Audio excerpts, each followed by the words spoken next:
Bueno, ya estamos en vivo. Muy buenas noches a todos. Vamos a ver el chat. Ya se está conectando la gente. Ya están escribiendo. No miro tu presentación. ¿La pongo ya?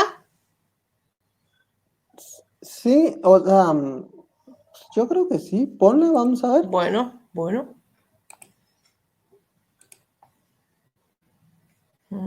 A ver.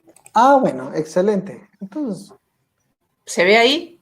ahí se ve perfecto. Vamos a preguntarle a nuestros estudiantes el día de hoy en esta clase excelente que vamos a tener. Si nos escuchan. Si tienen sonido, miran audio. Sí, buenas noches, dice Alejandra. Ya hay varios conectados. Vamos a ver aquí el tema de...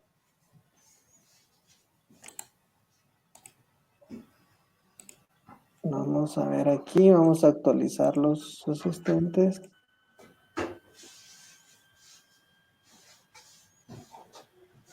Sí, hay buen audio, sí se escucha, todo está excelente, qué bien.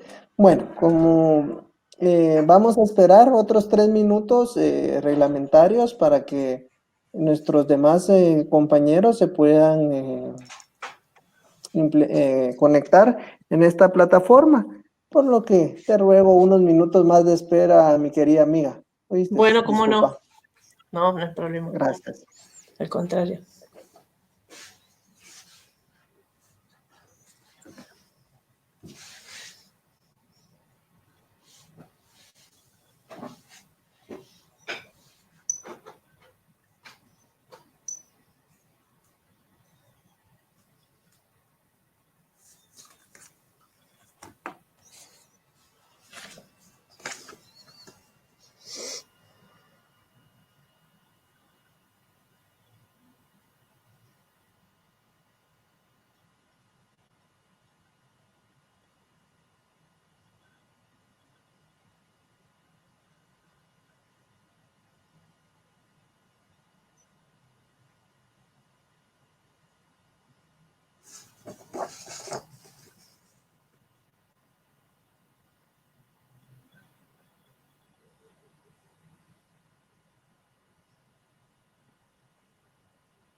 Dale.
Muy buenas noches a todos y a todas.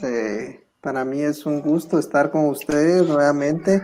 La Casa del Operador de Justicia pues lleva a cabo una nueva conferencia para ustedes con el aval también de nuestro amigo Martín Núñez en su academia criminalística moderna. Y el día de hoy tenemos a nuestra profesora Roxana Vigdolio, que es perito en grafólogo, y voy a leer Bueno, su currículum es bastante extenso, voy a leer algunos pasajes del mismo.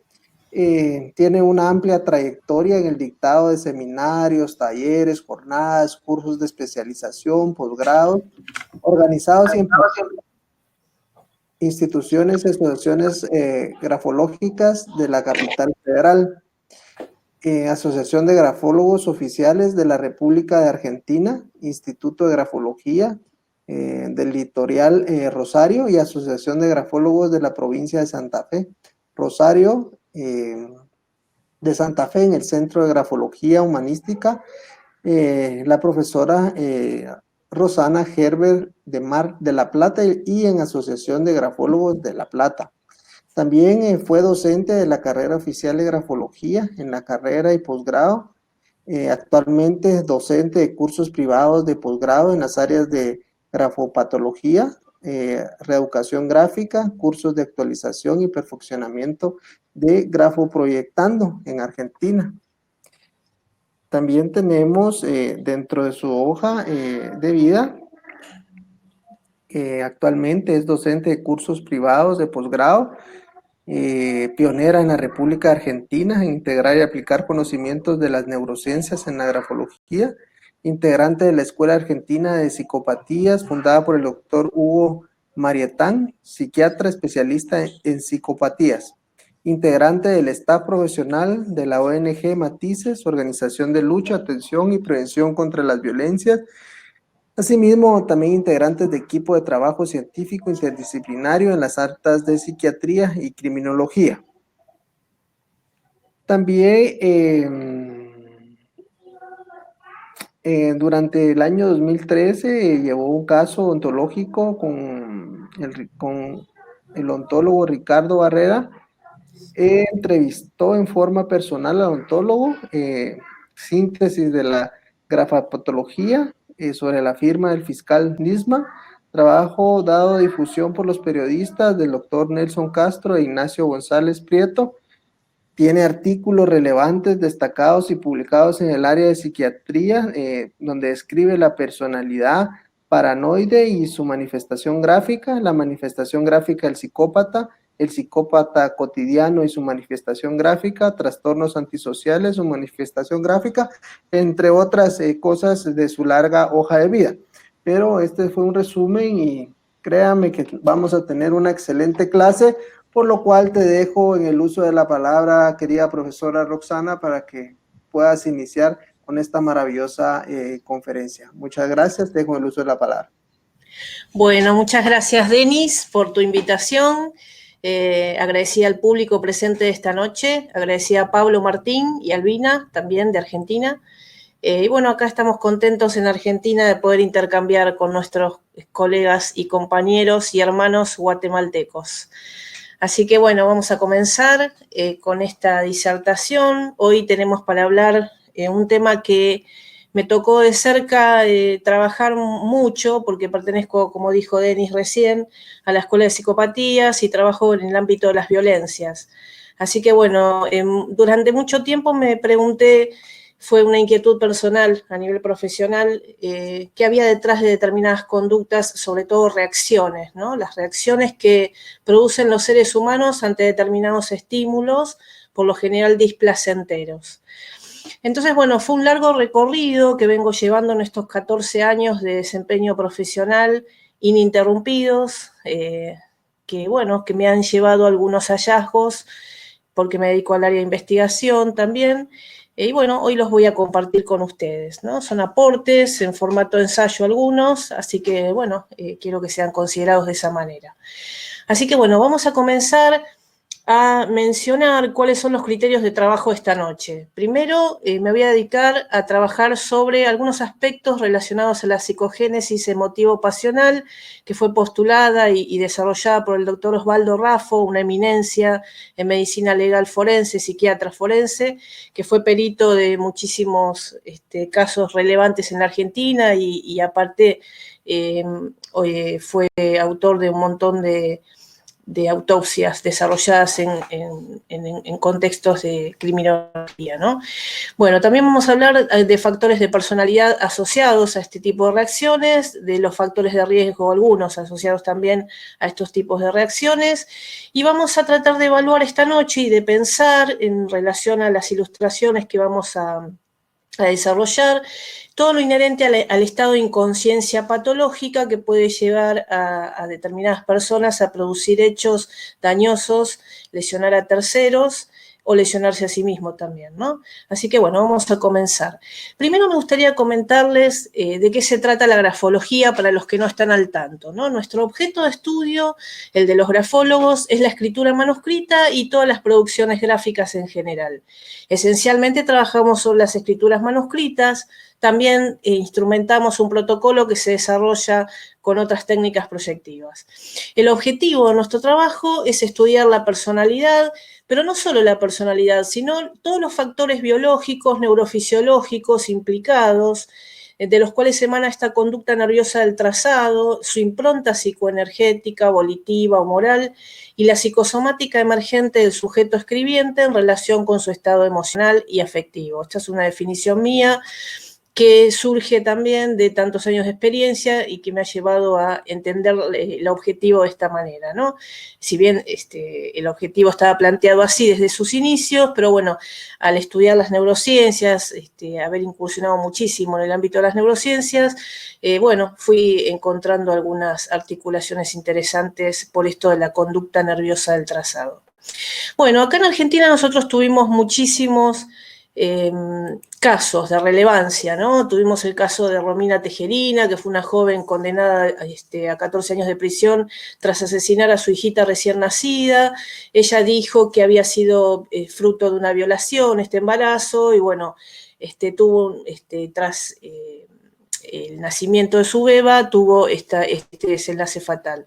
Después tenemos también el caso de Fernando Farré, que es un hombre, un empresario, un CEO, que fue condenado también a cadena perpetua tras haber asesinado a su mujer de 66 puñaladas, ¿no? Él quedó en un estado muy extraño tras este episodio, donde, bueno, fueron reunidos, algo que fue desafortunado, en su casa de country, en un barrio privado, y bueno, se produjo este hecho desgraciado, ¿no? Tras una discusión. Así que bueno, nosotros podemos ver también las caras, los rostros, ¿no?, de este hombre, sin hacer juicios, que bueno, que nos pueden aportar algunas señales, digamos, ¿no? También tenemos un caso que fue muy conocido, Fabián Tablado tenía 20 años cuando mató a su novia por celos de 113 puñaladas. Este hombre, bueno, tiene características muy psicopáticas, pero bueno, son reacciones que se dan en determinados contextos y bueno, solamente para reflexionar, ¿no? Después también esta mujer, Adriana Cruz, que también, una mujer que vivía en un country, en el partido de San Vicente, y había pintado grafitis, asesinó al hijo, bueno, desgraciadamente también se suicidó ella, bueno, estaba despechada por haber cortado su relación con su marido, etcétera, etcétera. Después también está el caso de Carlos Soria, el gobernador de Río Negro, que fue ejecutado en manos de su mujer, Susana Freidós, bueno, ante también un hecho en su casa, y bueno, esta mujer aparentemente también no estaba en sus cabales cuando sucedió este acontecimiento desgraciado. Y también tenemos el caso de Ricardo Barreda, quien entrevisté personalmente en el año 2013, como dijo Denis, que mató a su esposa, su suegra y sus 2 hijas en su casa de La Plata, tras haber también tenido un cruce de palabras. Bueno, este es un caso que vamos a desarrollar con Pablo el 28 de julio. Así que bueno, los que quieren pueden venir. Bueno, vamos a hablar sobre el tema de la percepción humana, ¿no? ¿Qué sucede a nivel grafológico? ¿Qué aspectos se pueden objetivar de la escritura? ¿Qué lectura surge de la grafología? Que nos pueden anticipar algunas tendencias, y sobre todo también que se pueden constituir en algunos aspectos preventivos, ¿no? Que siempre es muy interesante esto también, que nos anticipa la escritura. Pero bueno, una de las cosas que encontré y que me ha interesado profundamente es en el acto de la percepción humana, ¿no? Que cada uno de nosotros, que en este momento estamos siendo partícipes de este encuentro, tenemos un modo particular de percibir la realidad, ¿no? Con distintos matices y que están atravesados por la cultura, están atravesados por nuestra propia constitución hereditaria, genética, por nuestro tipo temperamental, por nuestros esquemas perceptivos personales, que se constituyen dentro de un entramado intrapsíquico, biopsicosocial, ¿no? Bueno, todo esto hace que tengamos un umbral de sensibilidad diferente frente a los estímulos y que de pronto también podamos anticipar mediante estos grafismos ese umbral de sensibilidad más bajo, como se diría, ¿no? Que lo vamos a ver también cómo se ve en la escritura todo esto. Así los estilos perceptivos son todos diferentes, tienen distintas formas, ¿no?, de expresarse. Algunos tienen un sesgo pequeño, otros tienen un sesgo muy grande y otros entran dentro de estados verdaderamente patológicos. Vamos a hablar de los delitos patológicos, ¿no?, esencialmente. Y el objetivo del trabajo que vamos a presentar hoy es profundizar el análisis, la objetivación, la descripción, delimitación y comprensión interna de estos enmarañados procesos psíquicos, emocionales, afectivos, que condicionan y contribuyen a configurar diversos cuadros psicopatológicos. La grafología en este sentido se constituye como una valiosa herramienta con un significativo valor predictivo, como aporte al diagnóstico respecto a la evolución de los cuadros y a la respuesta terapéutica. Nosotros los grafólogos también somos muy útiles desde nuestro desempeño profesional y dentro de nuestra propia especificidad para poder ir siguiendo la evolución clínica de los cuadros y también las respuestas terapéuticas ante la ingesta de determinadas medicaciones, ¿no? Y obviamente como aporte al diagnóstico, esencialmente, ¿no?, para poder objetivar estados de conciencia, niveles de percepción, niveles de regulación, desregulación emocional, etcétera, etcétera. Bueno, así que vamos a objetivar muchas cosas, tenemos a partir de la escritura, ¿no?, de nuestro objeto de estudio, que tienen que ver con los factores de personalidad, con los afectos, con todo lo que es el dominio afectivo, la esfera anímica, volitiva o moral, todo lo que tiene que ver con la biología, la neurobiología, los factores ambientados van a ser analizados en el contexto, ¿no?, en que sean las determinadas reacciones, el encuadre fáctico va a formar parte de eso, ¿no? Bueno. Entonces, bueno, nosotros tenemos desde donde servirnos profesionalmente distintos marcos teóricos y construcciones, ¿no? Algunos están relacionados con la neurobiología, que habla de alteraciones anatómicas, de neuroquímica cerebral, de razones funcionales. También dentro de los diversos marcos teóricos tenemos una cara de la moneda que mira al psiquismo y a la conciencia de sí mismo, que es la psicología, el psicoanálisis, la psicología cognitiva, constructivista, etcétera, etcétera, y la otra cara que mira al cerebro, su anatomía y su neuroquímica cerebral. Nosotros, los grafólogos, siempre trabajamos con una construcción, por lo menos este es mi encuadre de trabajo, que gravita en torno a la objetivación de la personalidad, de algunos factores de raigambre genética, constitucional, como les decía antes, y estas cuestiones ambientales que contextualizan nuestro trabajo y que nos permiten realizar determinadas inferencias, ¿no? Bueno, y también vamos a trabajar obviamente sobre todo lo que es el factor temperamental, que más adelante me voy a referir a eso. Dentro de los factores constitucionales tenemos todo lo que es indagar a la persona en la entrevista sobre las cuestiones de su árbol genealógico, ¿no? Si hay antecedentes hereditarios de salud mental, eso va a ser una buena referencia para saber si podemos objetivar algunos aspectos relacionados con la salud mental, qué parte de esa salud mental posiblemente haya sido heredada, ¿no? Que esto es lo que sucede en general. Y dentro de estos factores constitucionales hereditarios está el factor temperamental. Hoy me voy a referir a uno en particular que se articula dentro de la psicopatología, que es los factores temperamentales de Kresmer, pero no es que voy a hacer una clase sobre esto, sino que solamente voy a hacer una seña, una viñeta sobre cuáles son ellos, que son el leptosómico, el atlético y el pícnico, y que, bueno, por el solo hecho de que la persona al nacer tenga como factor constitucional temperamental uno de estos tres, Kresmer, que fue un psiquiatra alemán, muy, muy productivo en su trabajo de investigación. Fue objetivando a partir de su trabajo en todo lo que es el área de psiquiatría, que existían ciertas correspondencias entre el biotipo constitucional, ¿no?, de la fisonomía corporal y los tipos psicológicos, ¿no? Y que esto de alguna manera anticipaba, si el ambiente así gatillaba, a desarrollar determinados tipos de psicopatologías, ¿no? Bueno, después vamos a hablar de eso.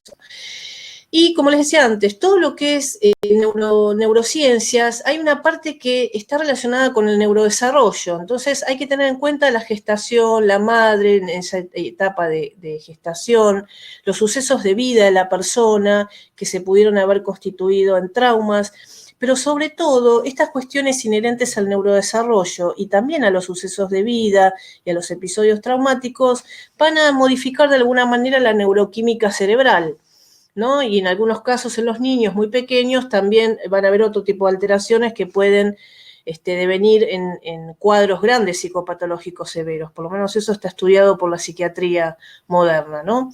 Así que, bueno, los grafólogos tenemos que saber de neurodesarrollo, de neuropsicología, porque trabajamos con la escritura y la escritura lo que hace es recoger toda la información de nuestra pluralidad de sistemas, o sea, del sistema nervioso. El sistema nervioso recoge toda esta información de nuestra pluralidad de sistemas psíquico, emocional, afectivo, psicosomático, ¿no? Nuestro estado somático, que lo revela la escritura cuando escribimos. Así que esto es muy interesante para poder destacarlo, ¿no? Bueno, tener en cuenta que siempre la escritura va a ser sensible a las cuestiones ambientales, ¿no? Cada sujeto está atravesado, como decíamos antes, por su cultura, cultura familiar, las características de los padres, el contexto social en que se desarrolló, los sucesos de vida que lo pudieron haber marcado, que esto constituye impregnaciones emocionales y construye verdaderos esquemas afectivos. Así que, bueno, de ahí es que partimos, digamos, para poder objetivar toda la cuestión estructural de la personalidad, ¿no? En realidad nosotros trabajamos también con todo lo que es mecanismos de defensa, o sea, estructura de personalidad. La estructura de personalidad, visto y tomado desde el psicoanálisis, se articula en un trabajo donde se puede construir una hipótesis de trabajo en base a de la lectura de esta observación gráfica, donde podemos ver cómo se fue configurando esta estructura, qué semiología contiene, gráfica, morfológica, qué mecanismos de defensa operan estos cuadros gráficos y si son mecanismos de defensa adaptativos, desadaptativos, pero no solamente el cliché de si es adaptativo o desadaptativo, ¿no? Porque a mí no me gustan los clichés. Lo que sí me parece interesante siempre es ver en qué medida estas defensas o estas estrategias de afrontamiento, que estas son conscientes, estas últimas y los mecanismos de defensa son inconscientes, le resultan funcionales o no a la persona, ¿no? Funcionales para vivir, funcionales para interactuar en lo social, en lo interpersonal, en lo laboral y para pensarse en su ambiente, ¿no? Y desarrollarse. Así que, bueno, la biografía de cada ser humano, de cada sujeto escribiente, de alguna manera va a modificar sustancialmente y se va a constituir en una diferencia y en su propia singularidad. Siempre los traumas, como decíamos antes, de pronto configuran determinada neurobiología, ¿no? Cuando la persona viene sobrellevando un trauma, un estado de estrés por un largo periodo de tiempo y va segregando, va activando, hiperactivando el sistema nervioso autónomo, viene segregando una cantidad de hormonas vinculadas a este estrés que tienen que ver con la adrenalina, con el cortisol. Entonces van a haber cambios biofísicos, ¿no? De pronto, obviamente que lo peor es terminar en enfermedades, pero estos cambios, estas modificaciones, producen también todo un desgaste de ese sistema nervioso. Entonces los grafólogos lo que podemos ver es este tipo de resolución psicoenergética que exhibe cada cuadro gráfico a partir de su conducta gráfica. Bueno, sigamos. Bueno, así que todos estos son los cambios y modificaciones y condicionamientos por los que atraviesa la persona a lo largo de su vida, constituyen su psicogénesis, todas las cosas que le pudieron haber pasado en su vida, de qué forma fueron sus padres, lo trataron, sobre todo de cómo lo trató la vida. Hay gente que que pudo haber sido hostilizada de niño, maltratada, abusada emocionalmente, abusada sexualmente, abusada emocionalmente por sus progenitores, ¿no? Que esto se da muchísimo, de ver padres, madres narcisistas. Y bueno, toda esta psicogénesis se impregna en esta impronta caracterial del sujeto escribiente y después la persona lo traduce en su grafismo. Eso es lo interesante. Entonces vamos viendo cómo se va desarrollando y vamos viendo a lo largo del tiempo en un estudio retrospectivo, quiere decir para atrás, viendo escritos anteriores, de dónde viene este caso y cómo fue cursando la evolución del cuadro gráfico. Así que tenemos un origen constitucional hereditario en cada cuadro, un origen psicogenético que lo provee el ambiente, y vamos a objetivar factores de etiología orgánica y psíquica, que van a determinar el umbral de reacción de la persona frente a los estímulos. Algunos umbrales son de reacción patológica.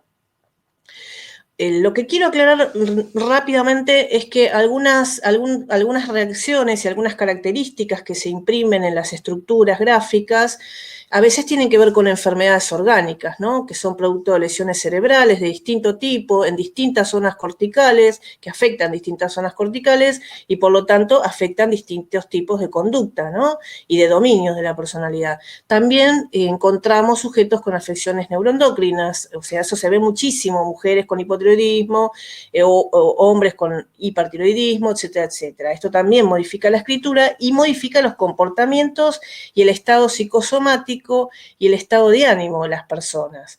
Y esto no es que lo digo así por decirlo, porque bueno, para adornar el... No, lo digo porque es importante, porque las cuestiones neuroendocrinas modifican las conductas.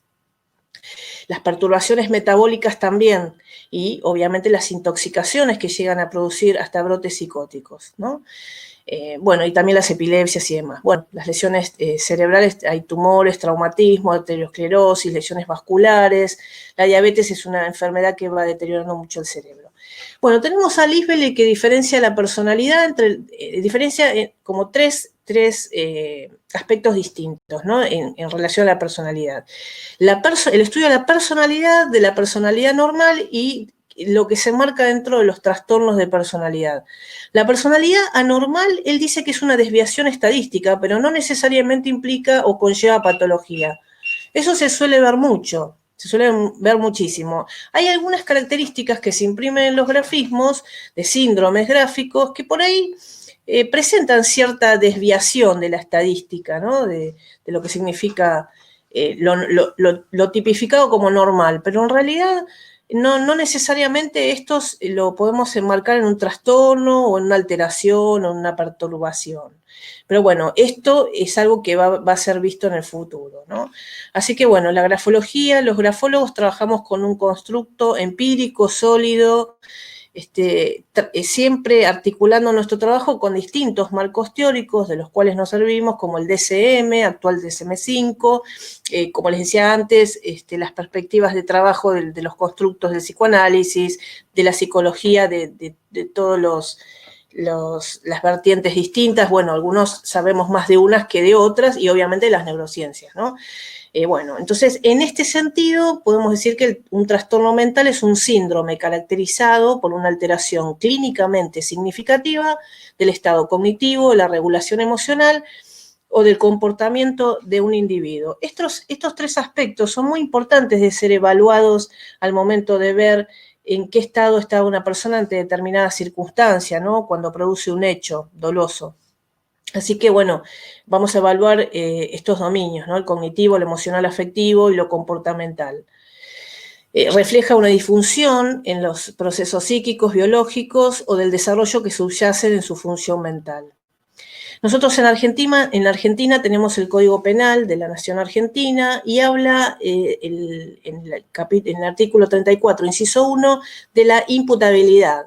Dice que no son punibles el que no haya podido en el momento del hecho, ya sea por insuficiencia de sus facultades, por alteraciones morbosas de las mismas o por su estado de inconsciencia, error o ignorancia de hecho no imputables, comprender la criminalidad del hecho o dirigir sus acciones.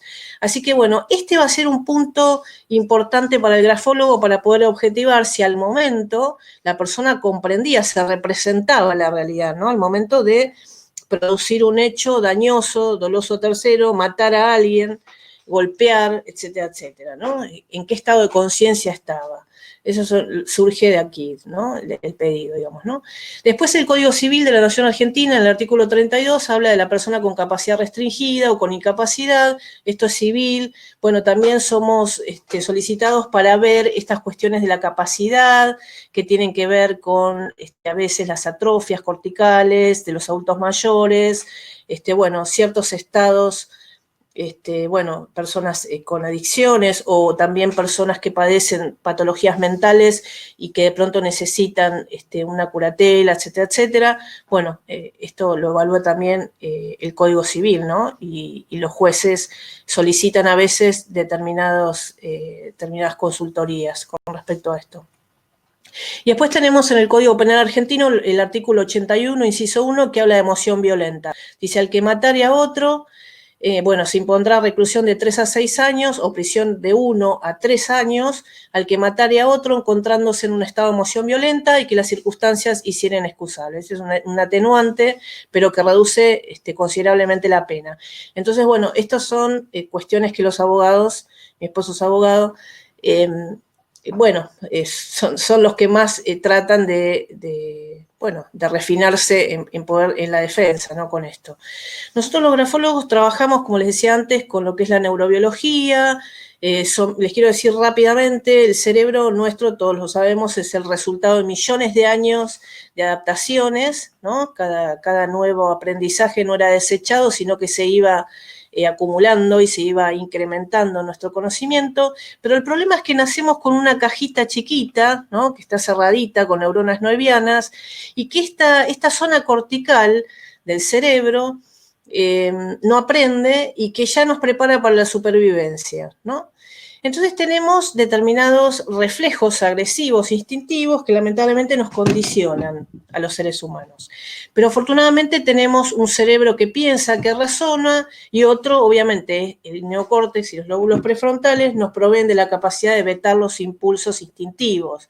Pero no lo hace el que quiere, sino el que puede. Entonces también estos van a ser aspectos a ser evaluados en las escrituras para ver cómo son los procesos neurobiológicos, cómo interactúan las capas corticales, si predomina algún reflejo, alguna característica dinámica de una sobre la otra en la escritura, que tienen que ver este complejo que se llama instintivo emocional o reptil límbico, acá en la zona media del cerebro, está nuestro circuito límbico, que es el mayor productor de neuroquímica cerebral asociada a las emociones, ¿no? Entonces, bueno, la escritura revela cuando hay estados de desregulación emocional. Y también revela cuando el cerebro no funciona integrado, cohesivo, adhesivo. Como es una cuestión neurobiológica y que se traduce vía impronta psicomotora a la escritura, estos aspectos los podemos objetivar. Así que, bueno, tenemos un cerebro instintivo, redes instintivas, redes emocionales y redes cognitivas ejecutivas que nos proveen la capacidad de pensar, de razonar y de vetar nuestros impulsos instintivos, lóbulos prefrontales.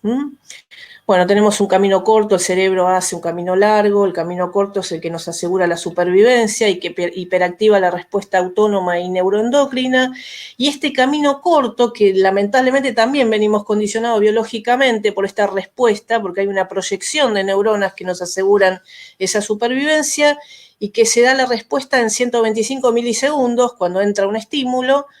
Esto hace que también estemos condicionados en este sentido y que eso produzca una reacción inmediata, automática, frente al estímulo displacentero y con una evaluación de pocos elementos cognitivos y de razonamiento. En paralelo, el cerebro produce un camino secundario, ¿no? Que va hacia la corteza y hacia los lóbulos prefrontales. Lo que pasa es que tarda más tiempo, tarda 500 milisegundos. Y ahí ya cuando se llega, se pensó, se evaluó, se razonó con todos los elementos, pero para todo esto hubo una respuesta previa automática. Bueno, eso es lo que pasa, que nosotros los seres humanos, cuando tenemos salud mental y el cerebro está sano, pues esas dos cosas necesitamos tener para poder controlar estos procesos. Todo se da en cierto contexto de normalidad, digamos, pero en las personas que tiene enfermedades mentales o un cerebro enfermo, el material biológico, nuestra biología, ya afectada, enferma, ¿no? Por lesiones vasculares, lesiones de distinto tipo, o estados, progresivos de deterioro. Bueno, entonces va a ser que las zonas corticales no estén conectadas como deberían estar, y bueno, y ya las respuestas van a ser diferentes y no van a ser con esa salud mental. Así que bueno, tenemos una persona que posee una historia, que piensa, que siente, que recibe estímulos, que reacciona ante los estímulos y que necesita un cerebro que funcione, el cual segrega sustancias químicas. Estas sustancias químicas son las que también nos condicionan mucho. Acá les puse un recorte de una escritura para que sepan diferenciar lo normal de lo que vamos a ver ahora, que no es lo normal, lo que sigue, ¿no?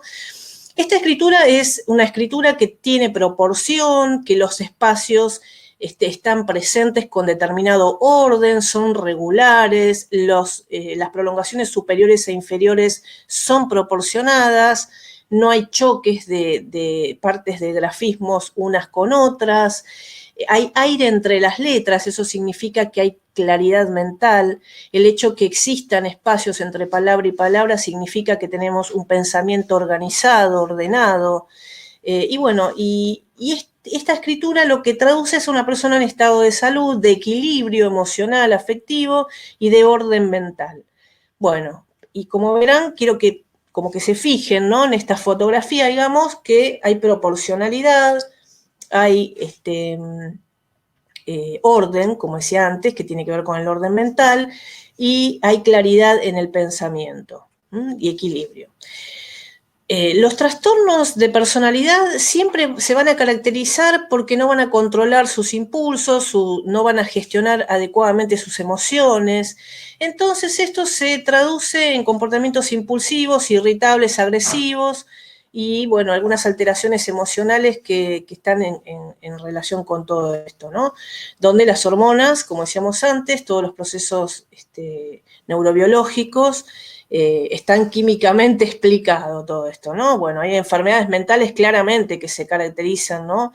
Por tener déficit de neuroquímicos y otros por tener excesos de neuroquímicos, ¿no? Por ejemplo, la esquizofrenia, un exceso de serotonina, de dopamina, y la depresión por un déficit de serotonina y dopamina, por ejemplo, ¿no? Bueno, como para que sepamos algo muy, muy breve. Así que bueno, esto que les voy a mostrar ahora son unos pequeños recortes de unas diapos que hice, porque me especializo también en todo lo que es trastorno bipolar, y sobre todo en un tipo de trastorno bipolar que también me sacó el sueño durante muchos años, que son los trastornos bipolares en estado mixto, que es cuando convive en forma simultánea la manía con la depresión, en forma simultánea. Por lo general, la bipolaridad lo que tiene es que se manifiesta por ciclos, es cíclica.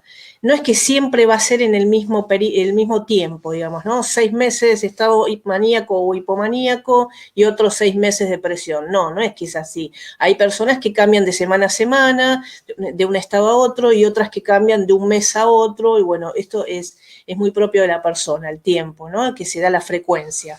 Pero hay personas en donde estas dos incidencias, ya sea maníaca, hipomaníaca, con la depresiva, conviven en forma simultánea. Por lo general, lo que suele convivir en forma simultánea en una bipolaridad en estado mixto es la hipomanía, que es un grado atenuado de manía y que no suele hacer brote psicótico, con la depresión.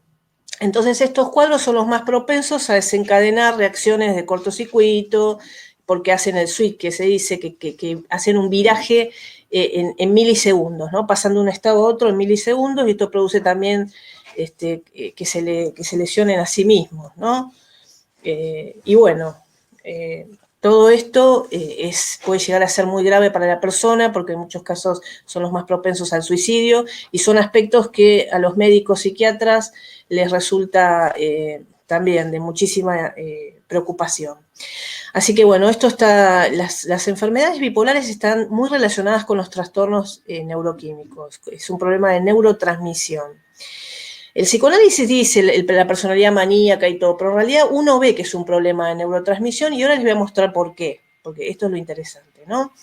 Bueno, por ejemplo, los cuadros eufóricos, maníacos, que tienen un exceso de catecolaminas, noradrenalina, tienen un aumento de la actividad noradrenérgica en un contexto de disminución de la serotonina, ¿no? Entonces, por eso están siempre arriba, full, excitados, y mentalmente también el pensamiento se acelera, ¿no? Entonces, bueno, se encontró que hay un metabolito de la noradrenalina que sería un indicador, ¿no? En la orina. Un alto nivel de secreción de la noradrenalina aumenta el estado de vigilia, incrementa el estado de alerta y, bueno, y facilita que la persona esté absolutamente con insomnio y que esté excitada, etcétera, etcétera. Y por el contrario, los cuadros depresivos presentan una disminución de la actividad noradrenérgica y, bueno, eso se ve también en la escritura. Así que, bueno, esto les voy a mostrar, miren. Este fue un caso que me tocó, que tenía una enfermedad que sobrellevaba a la persona de hacía 26 años, que estaba diagnosticada por depresión. Cuando vi la escritura me di cuenta automáticamente que eso no era una depresión porque tenía signos de manía la escritura, por lo menos de hipomanía. De hecho, las depresiones se caracterizan por la inhibición motora. Entonces no pueden tener desproporciones de este tipo, proyecciones impulsivas en su psicomotricidad. Claro, lo que pasa es que después nos dimos cuenta que lo que era un estado mixto. Entonces, el problema de dar antidepresivos a las personas que tienen bipolaridades en estado mixto es que es como echarle queroseno al fuego de la manía. No es la medicación que va. El antidepresivo está contraindicado para las personas bipolares en estado mixto. Lo que pasa es que estas personas tardan muchísimo el diagnóstico porque suelen estar en polo dominante depresivo durante muchísimos años y eso confunde el diagnóstico de los psiquiatras. Pero bueno, ahora con la grafología se hace todo más fácil en este sentido de las observaciones, ¿no? Entonces, estos cuadros que son hipomaníacos o maníacos tienen un exceso de psicomotricidad y una hipercinesia, se dice, una desproporción en la conducta motora, que se traduce en esta incapacidad de la persona para frenar el impulso del trazado en el lugar que lo debe frenar. Por ejemplo, acá cuando la persona está cursando el ductus, ¿no? Que está proyectando el ductus, en vez de frenar, sobrepasa, ¿no? Con una hipercinesia se desproporciona el trazo y recién frenas pasado el espacio entre letras, digamos, ¿no? Así que, bueno, tenemos un trazado lanzado que proviene de una regresión gráfica. Esto lo producía este antidepresivo, ¿no? Que no estaba bien medicada la persona. Acá también tiene otra hipercinesia, como ustedes verán, pero no es solo lo afectado esto, sino el trazo, la morfología, se dice. Las personas bipolares, según el polo dominante, las que son en estado mixto suelen tener un trazo que alterna entre mucha nutrición y cierta porosidad. Eso es muy característica de su doble incidencia cicloide en el estado neuroquímico, ¿no?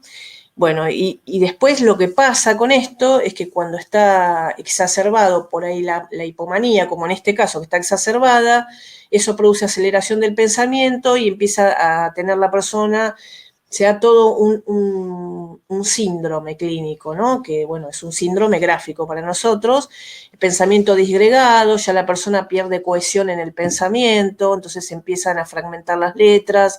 Y estos son todos indicadores que se pueden objetivar de la escritura, son muy valiosos en esto de que si la persona al momento de producir el hecho comprendía la criminalidad del acto, era capaz de representarse, ¿no? El hecho, de entenderlo, de comprender la criminalidad del acto.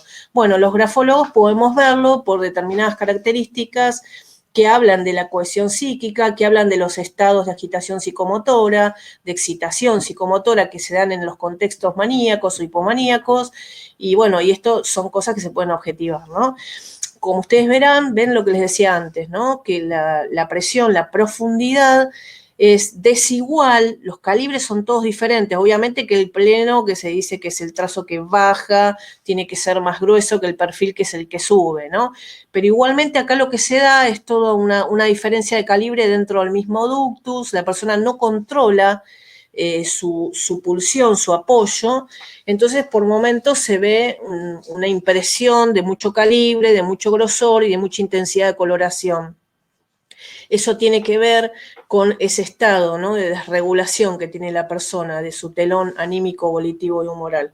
Esto lo que produce, cuando están en un polo que se dice polo dominante, el bipolar está a veces con polo dominante maníaco o hipomaníaco, y a veces está con polo dominante depresivo, y a veces cada bipolar tiene un polo dominante que lo caracteriza. Hay personas que suelen estar más en polos dominantes maníacos o hipomaníacos, y son más maníacos o hipomaníacos, y otros que son más depresivos, entonces la mayor cantidad de tiempo de su vida, digamos, están más en polo dominante depresivo. Eso se da muchísimo en los bipolares, que son aspectos que son evaluados por los psiquiatras, pero por nosotros también, porque nosotros evaluamos estas cosas, ¿no? Por la escritura.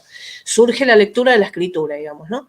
Bueno, de los grafismos, de sus niveles proporcionales. Por ejemplo, cuando una persona está en estado maníaco o hipomaníaco, se empiezan a desproporcionar los grafismos por exceso de psicomotricidad, que se produce esto que les decía antes, el fenómeno de la hipercinesia, ¿no?, que es cuando la persona se empieza a acelerar, se pone impulsiva y se pone agresiva, entonces empiezan a aparecer trazos acerados que tienen que ver con estas improntas de agresividad, empiezan a aparecer estos triángulos que tienen que ver con la violencia, se ponen verdaderamente muy desregulados estos cuadros, y cuanto más tiempo llevan de desregulación y de descompensación, puede llegar a ser mucho más peligroso para la persona. Esto quiere decir que no sean atendidos desde la clínica, ¿no? Yo les voy a mostrar ahora esto que me tocó de ver a mí, ¿no? Y que fue un gran maestro para mí, digamos, ¿no? Este es el mismo caso, en distintas circunstancias y con determinadas distintas medicaciones. Esta es la misma persona que estaba medicada con un antidepresivo, siendo hipomaníaca de polo dominante, ¿no? Y que estaba claramente excedida por ese químico, digamos, ¿no? Entonces estaba agresiva, violenta, estaba acelerada, estaba exacerbado el cuadro. Esto fue un periodo de fase aguda del cuadro, ¿no? Fíjense que se ponen más agudos los ángulos, la intensidad del apoyo es mayor, el calibre, el grosor del trazo es mayor, eso quiere decir que están más violentos, está más violenta en su expresión conductual porque tiene triángulos muy agudos. Inclusive, fíjense que el triángulo que está en el sobrealzado de la I, ¿no?, que hace tres montes, y que esto no es un dato menor porque se llama perseveración y tiene que ver con las hipercinesias que producen las manías. Bueno, están en un estado de absoluta violencia, pulsión, agresividad, y estas personas en este estado son muy peligrosas. Sin embargo, acá, cuando la persona logra ser medicada adecuadamente con antipsicóticos atípicos, que son estabilizadores del ánimo, y que es eso lo que necesita la persona, este tipo de cuadros, las bipolaridades en estado mixto, fíjense que acá ya hace bucles curvos, las jambas, que son las prolongaciones inferiores, toman formas curvas y toman mejores proporciones, digamos, y los trazos no se desproporcionan, los trazos finales, sino que se acotan.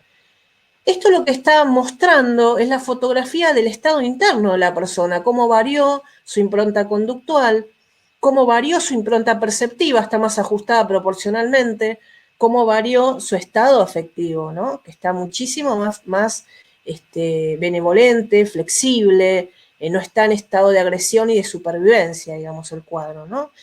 Así que, como verán, ¿saben cuánto tiempo pasó entre esto y esto? Tan solo 8 días, 8 días de su vida, nada más, ¿no? Entonces, esos son aspectos importantísimos a ser considerados, porque también son determinantes en cuanto a un montón de análisis que se pueden hacer de esto, ¿no? Y que fueron los que me llevaron a mí a plantearme hasta dónde es la personalidad y hasta dónde es la situación neuroquímica del sujeto, que le modifica todas sus conductas, digamos, ¿no?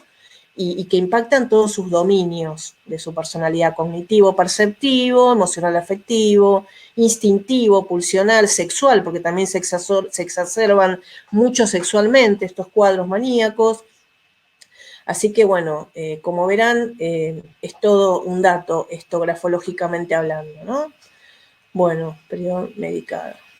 Acá también tenemos antes, cuando estaba con la venlafaxina, que es un antidepresivo, que encima son los más propensos, es decir, son los más contraindicados, digamos, para las bipolaridades en estado mixto. Encima le daban el más contraindicado. Hace perseveraciones, que es cuando no frena en los montes, ¿no? Persevera, ¿no? Al escribir un nombre propio que quería escribir Mari, quería escribir acá, ¿no? Entonces, hace muchos montes, esto es muy propio de las hipercinesias, los estados de agitación, psicomotora, que sean estos contextos. Y acá, estando medicada, fíjense que hace los 3 montes y la impronta del movimiento está muchísimo más compensada, digamos, ¿no? Esto es importante también para señalar cómo el sistema nervioso traduce vía psicomotricidad al escribiente todo su estado interno, ¿no? Acá también les muestro, por ejemplo, cómo están desproporcionados, que se los mostré antes, y acá en una letra A, ¿no? Cómo está absolutamente, se fragmenta, la A debe ser ejecutada un solo trazado, y sin embargo acá se fragmenta el trazo final, también sobrepasa, esto quiere decir que es una hipercinesia, y a medida que va siendo medicada, cómo va logrando mayor cohesión, ¿no? Interna de la letra, eso quiere decir que su pensamiento por lo menos está más cohesivo, no quiere decir que se haya solucionado el problema, pero está más ubicada la persona, más cohesiva, percibe mejor la realidad, más integradamente, con mayor integración, digamos. Estos cuadros nunca son del todo con salud, no exhiben demasiada salud igual. Pero bueno, lo interesante es que ustedes vean, por ejemplo, en la SO, que acá absolutamente cambió la hipercinesia estando medicada, ¿no? Controla el trazo, lo controla muchísimo mejor. Eso da cuenta de su estado interno, cómo fue variando, ¿no? Fíjense acá, es impresionante, parece distintas personas, y sin embargo es la misma. Así que, bueno, antes pensábamos que era estructural todo esto, que tenía que ver con cuestiones psicóticas, etcétera, etcétera, y ahora nos damos cuenta, después de estas investigaciones, ¿no?, que tiene que ver con la neuroquímica cerebral, que se necesita esta neuroquímica y que tras una ingesta de 8 días todo esto se ve muy modificado, ¿no? Así que hay variaciones sustanciales, sobre todo también, fíjense, en la morfología del trazo. ¿Qué es la morfología? Es esto. Es todo el análisis microscópico del interior del trazado, cómo toda la respuesta psicoenergética varía, cómo está mucho más compensada. Sin embargo, acá el apoyo es desigual, la persona está en un estado absolutamente inestable. Esa inestabilidad de cambiar de color y de cambiar de calibres, de grosores, tiene que ver con la inestabilidad del ánimo. Cuando la persona logra ser compensada con la medicación, logra homogeneidad en el apoyo, ¿no?, sobre el soporte, que es la hoja de papel, entonces esto traduce una impronta psicoenergética equilibrada, estabilizada, anímica, volitiva y humoralmente. Todo ese telón de fondo nuestro, de nuestro estado anímico, volitivo y humoral, tiñe hasta nuestras percepciones. Ese es el problema con los estados de ánimos. Y sin llegar a la bipolaridad, esto también, en cualquiera de nosotros, ante determinados estados de ánimos, claramente nuestra percepción se va a ver absolutamente modificada, ¿no? Es el telón de fondo, como dicen los psiquiatras, ¿no?, de nuestras percepciones.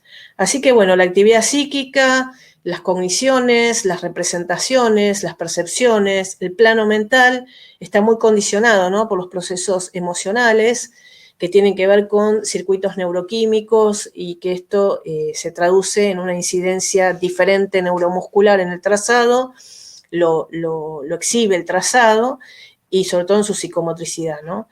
Así que las variables a ser observadas es la discriminación semiológica de cada fenómeno psicopatológico, objetivado desde lo grafológico, que va a depender de la exploración de cada signo, de cada característica psicoenergética, como hablábamos recién. El tipo de reacción frente al estímulo va a ser algo que vamos a tratar de analizar predictivamente los grafólogos, ¿no?, y tenemos elementos técnicos para poder considerarlo y objetivarlo. Y obviamente la exploración psicomotora es lo primero que hacemos, la exploración del ritmo psicomotor de los cuadros, y estos estudios, el análisis de la psicomotricidad, desde nuestra especificidad, nos va a proporcionar estos datos objetivos.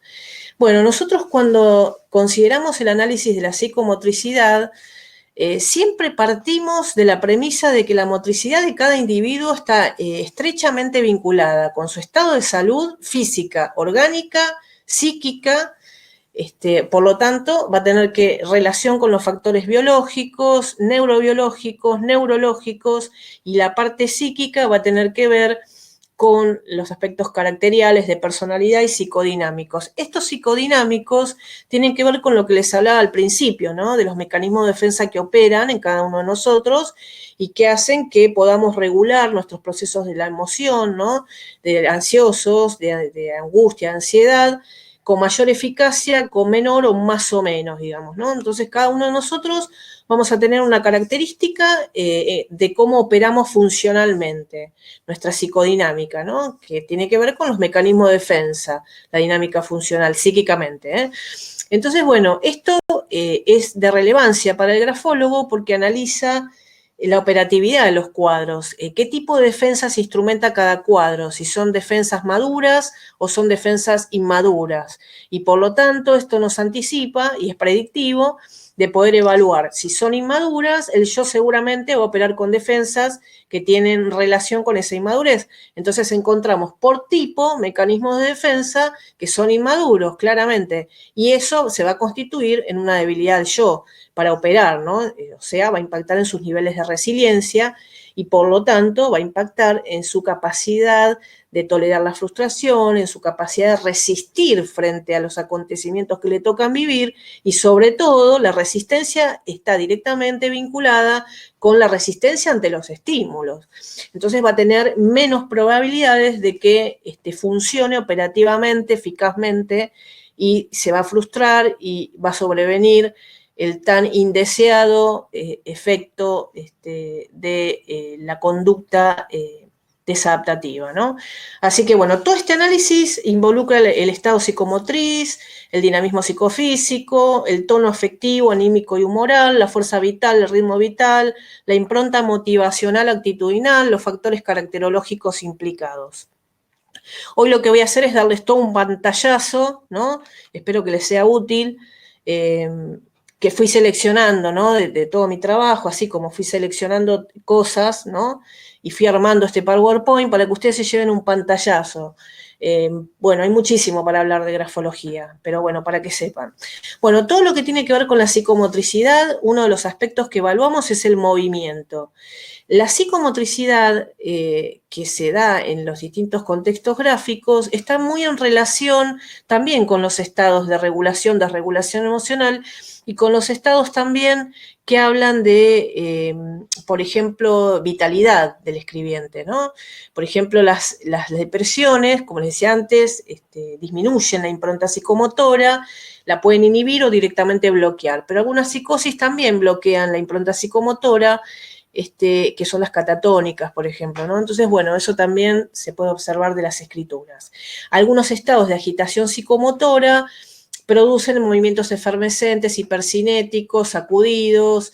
Bueno, entonces hay distintos tipos de movimientos que conocemos los grafólogos, que se dan dentro de distintos síndromes gráficos. Algunos de ellos se combinan entre sí. Esa es tarea del grafólogo, analizar de qué forma, ¿no? Y dentro de qué contexto, que no es lo mismo. Quiero decirles, que me olvidé decirles antes, que en la grafología ningún signo aislado toma valor interpretativo. Cada signo gráfico, cada característica, cada dinámica que ustedes encuentren en la escritura va a tomar una interpretación solo y únicamente de acuerdo al contexto gráfico en que se haya inmerso. Esto quiere decir que si nosotros vemos un trazo desproporcionado, no va a significar lo mismo en una persona con determinado nivel de evolución gráfica, con determinadas características proporcionales, con determinado predominio de formas, más curvas, más angulosas, más rectas, que en otras. O sea que esta es tarea del grafólogo por su idoneidad, por su conocimiento, ¿no? Del manejo de la técnica y sobre todo de la teoría y de la práctica y de la experiencia, ¿no? Así que bueno, dicha esta aclaración, que tendría que haberla hecho al comienzo, me olvidé, por si no son grafólogos muchos de ustedes, entonces vamos a proseguir. Entonces, como les decía, la psicomotricidad va a exhibir determinados estados tónicos también. Hay estados de hipertonía, por ejemplo, motora. Hay personas que la psiquiatría habla de desarrollos, ¿no? Desarrollos y procesos. Los desarrollos tienen que ver con algunos cuadros que se van caracteropatizando en el tiempo, que no irrumpe disruptivamente una psicosis y brota la persona y la deja en un estado de disociación, fragmentación. Son cuadros que insidiosamente y progresivamente se van caracteropatizando, se van poniendo cada vez más rígidos en el uso de sus defensas, en sus esquemas perceptivos, en su forma de interpretar la realidad, que va a ser más rígida, en su forma de manejarse hacia lo interpersonal. Estos se van caracteropatizando, dice la psiquiatría. Una palabra caracteropatía que proviene de la psiquiatría, que es muy interesante este tipo de concepción dentro de nuestra grafología, porque se ve. Hay cuadros paranoides, por ejemplo, las estructuras paranoides son las que más se van caracteropatizando, ¿no? Tienen una base seguramente hereditaria, ¿no? Genética y otra ambiental. Entonces nosotros somos mitad ambiente y mitad herencia constitucional, ¿no? Hay ambientes que contribuyen a potenciar lo que traemos de disfuncional o de premórbido, y hay ambientes que constituyen en contener y en mejorar y en fomentar recursos y herramientas que hacen que el cuadro se compense, digamos, y se mantenga como boyando toda la vida en cierta estabilidad, los que ya vienen premórbidos, digo. Y hay cuadros que nacen bien constitucionalmente, con nada de herencia patológica, digamos, entonces el ambiente, si es fortalecedor, claramente van a ser cuadros, obviamente, que pasan por un tubo, como decimos, ¿no? Entonces, bueno, tenemos estas cuestiones que hacen que se van poniendo más rígidos, más angulosos, más estrechos, y ahora voy a hablar de eso, ¿no? Para que vean cómo se pueden ir caracteropatizando los cuadros, se van haciendo cada vez más estrechos, con más instinto de conservación, se van poniendo más agresivos, más cerrados, ¿no? Más defensivos, más combativos, y bueno, eso se imprime en las conductas, en sus esquemas, como les decía antes, perceptivos, ¿no? Ese es el problema. Así que bueno, lo somático y lo psíquico se articulan en una expresión biológica del instinto, ¿no? Las hipercinesias se acompañan de excitaciones, se corresponde con síntomas de impulsividad y descontrol del impulso motor, una hiperactividad unida a una hipermotricidad, voy a ver, o sea, un uso expansivo del espacio, ahora vamos a ver. ¿Quiénes tienen movimientos hipercinéticos? Bueno, hay muchos cuadros que los pueden tener. Voy a mencionar solo algunos cuadros, ¿no?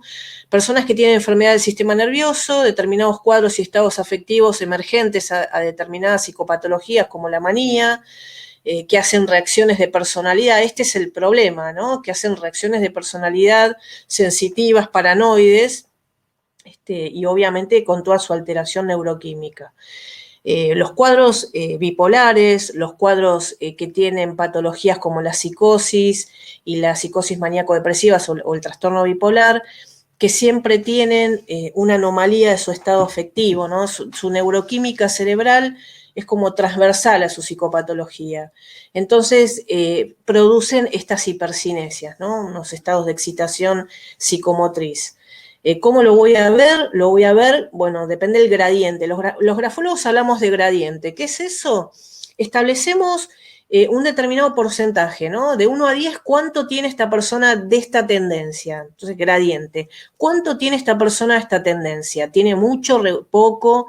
Bueno, no decimos así coloquialmente, ¿no? Se los digo a ustedes para explicarles cuánto tiene. Entonces, eso también nos permite ubicarnos en un punto de la línea entre salud y enfermedad, y también entre estado de salud conservada, digamos, y un estado de salud psíquica disfuncional o anímica, volitiva o moral disfuncional, o descompensado o desregulado, ¿no? Entonces, bueno, eso es lo que vamos midiendo, vamos mensurando los grafólogos, pues medimos, sacamos porcentajes también.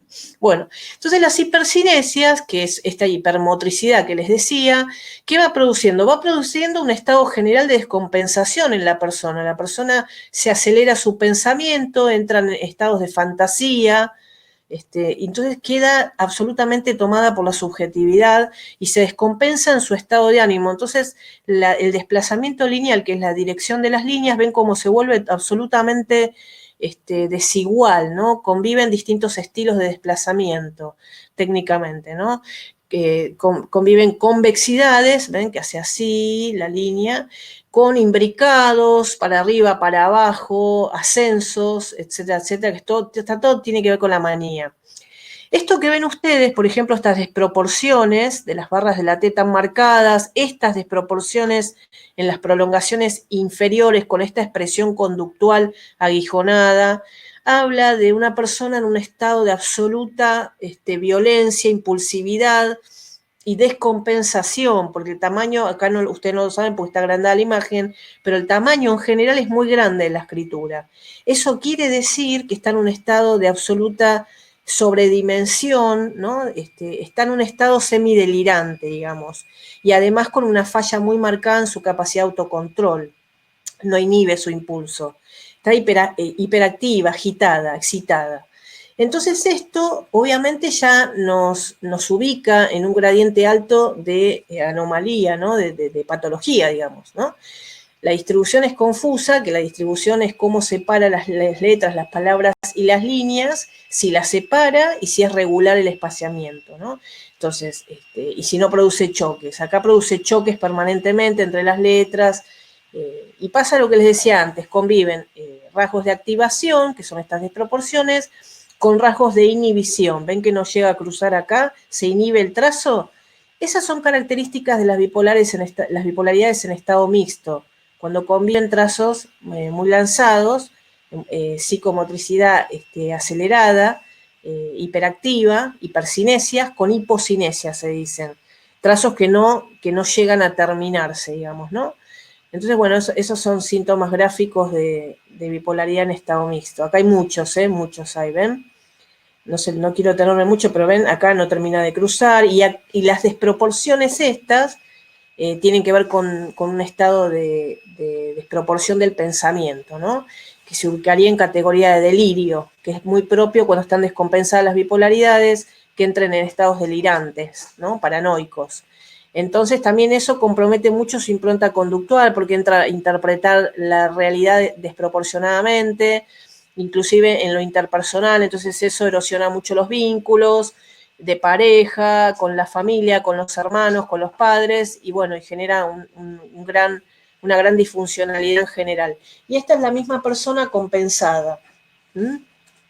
Así que fíjense qué diferencia es cuando una persona está descompensada y la persona compensada, digamos, ¿no? Nada que ver. Bueno, esto ya lo vimos, para que ustedes vuelvan a ver lo que son las bipolaridades. Esta es otra hipercinesia, la persona entra en estados de desproporción que la llevan claramente a categorías delirantes. Si uno mide por cuántos cuerpos, ahora les voy a mostrar.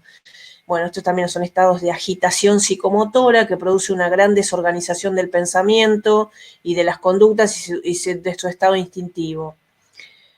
También hay personas que ya tienen tipos de características, ¿no? Que ya tienen un esquema perceptivo delirante, entonces sus tamaños son muy grandes, no hay claridad en las ideas, se chocan unas letras con las otras. La capacidad de dejar espacio entre letra y letra tiene que ver con la claridad de las ideas, con el orden del pensamiento, ¿no?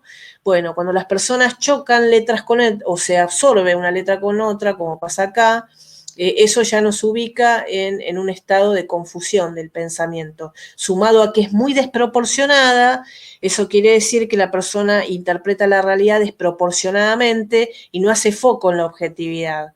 Bueno, estos rasgos son todos predictivos, ¿no? Para el grafólogo y para lo que es el área penal forense, digamos, ¿no? Este estado de confusión mental, ¿no? Sumado, como les decía antes, a las desproporciones. Hay muchas cosas más que les podría decir, pero no me quiero detener en eso.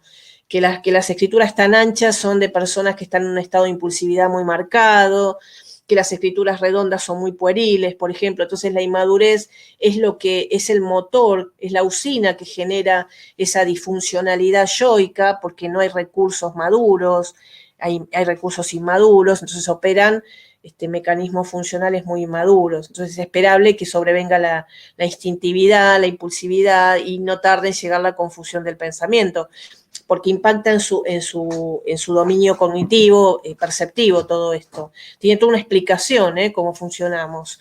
Seguramente muchos de ustedes lo saben eso. Y la hipocinesia se asocia a depresiones, bueno, todo el aletargamiento del movimiento, que produce inhibiciones, debilitamiento del impulso, directamente bloqueo. Bueno, que produce hipotonía motora. Esto, por ejemplo, ven que se empieza a inhibir el movimiento, no procede, no logra ser vivaz, un movimiento fluido, continuo, rítmico, se va inhibiendo y por eso se va estrechando también y van decayendo las líneas, un descenso de líneas. Eso quiere decir que decae el estado de ánimo, la voluntad de la persona. Entonces se va cerrando también la percepción, entonces se vuelve más estrecha y se va poniendo cada vez más miedosa la persona. Por eso se pone estrecha también. Y estos son escrituras de personas, cartas suicidas. Ustedes fíjense el aletargamiento del trazo y el temblor, ¿no? Hay mucho temblor. Hay un bloqueo en el movimiento y mucho temblor por el estado emocional. Bueno, nosotros los grafólogos trabajamos cuando lo que analizamos es específicamente la personalidad.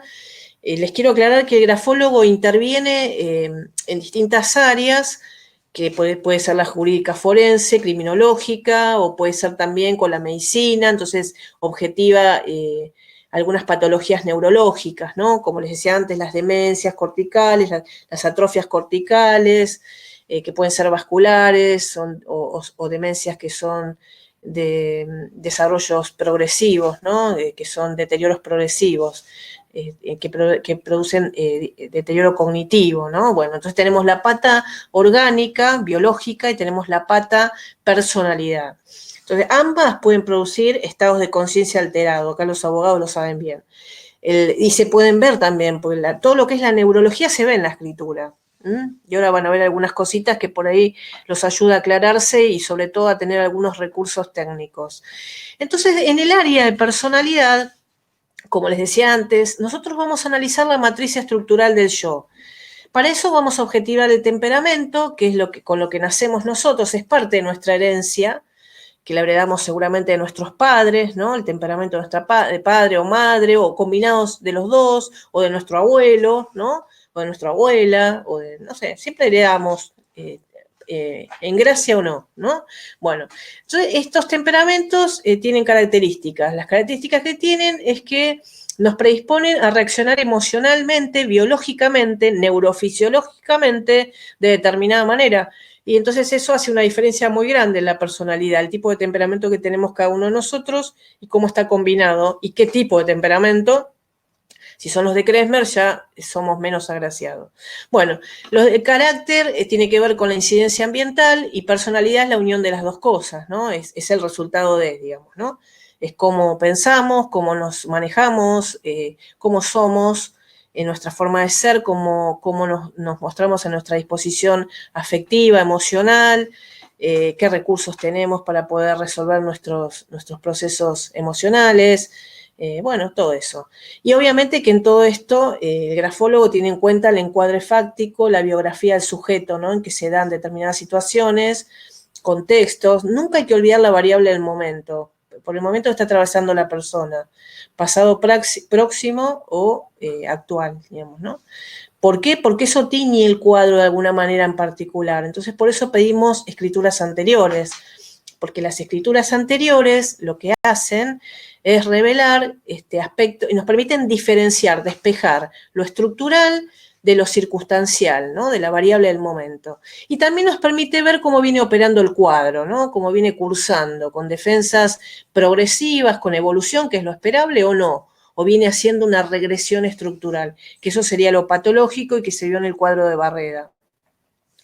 Así que bueno, nosotros vamos a analizar constelaciones caracterológicas, que en base a la semiología gráfica que les comenté antes, vamos a hacer diagnósticos gráficos, descriptivos, diferenciales en relación a todo esto, y esto nos va a permitir establecer el tipo de gravedad del cuadro, ¿no? Si existe una patología caracterológica o no. Así que bueno, esto lo voy a pasar.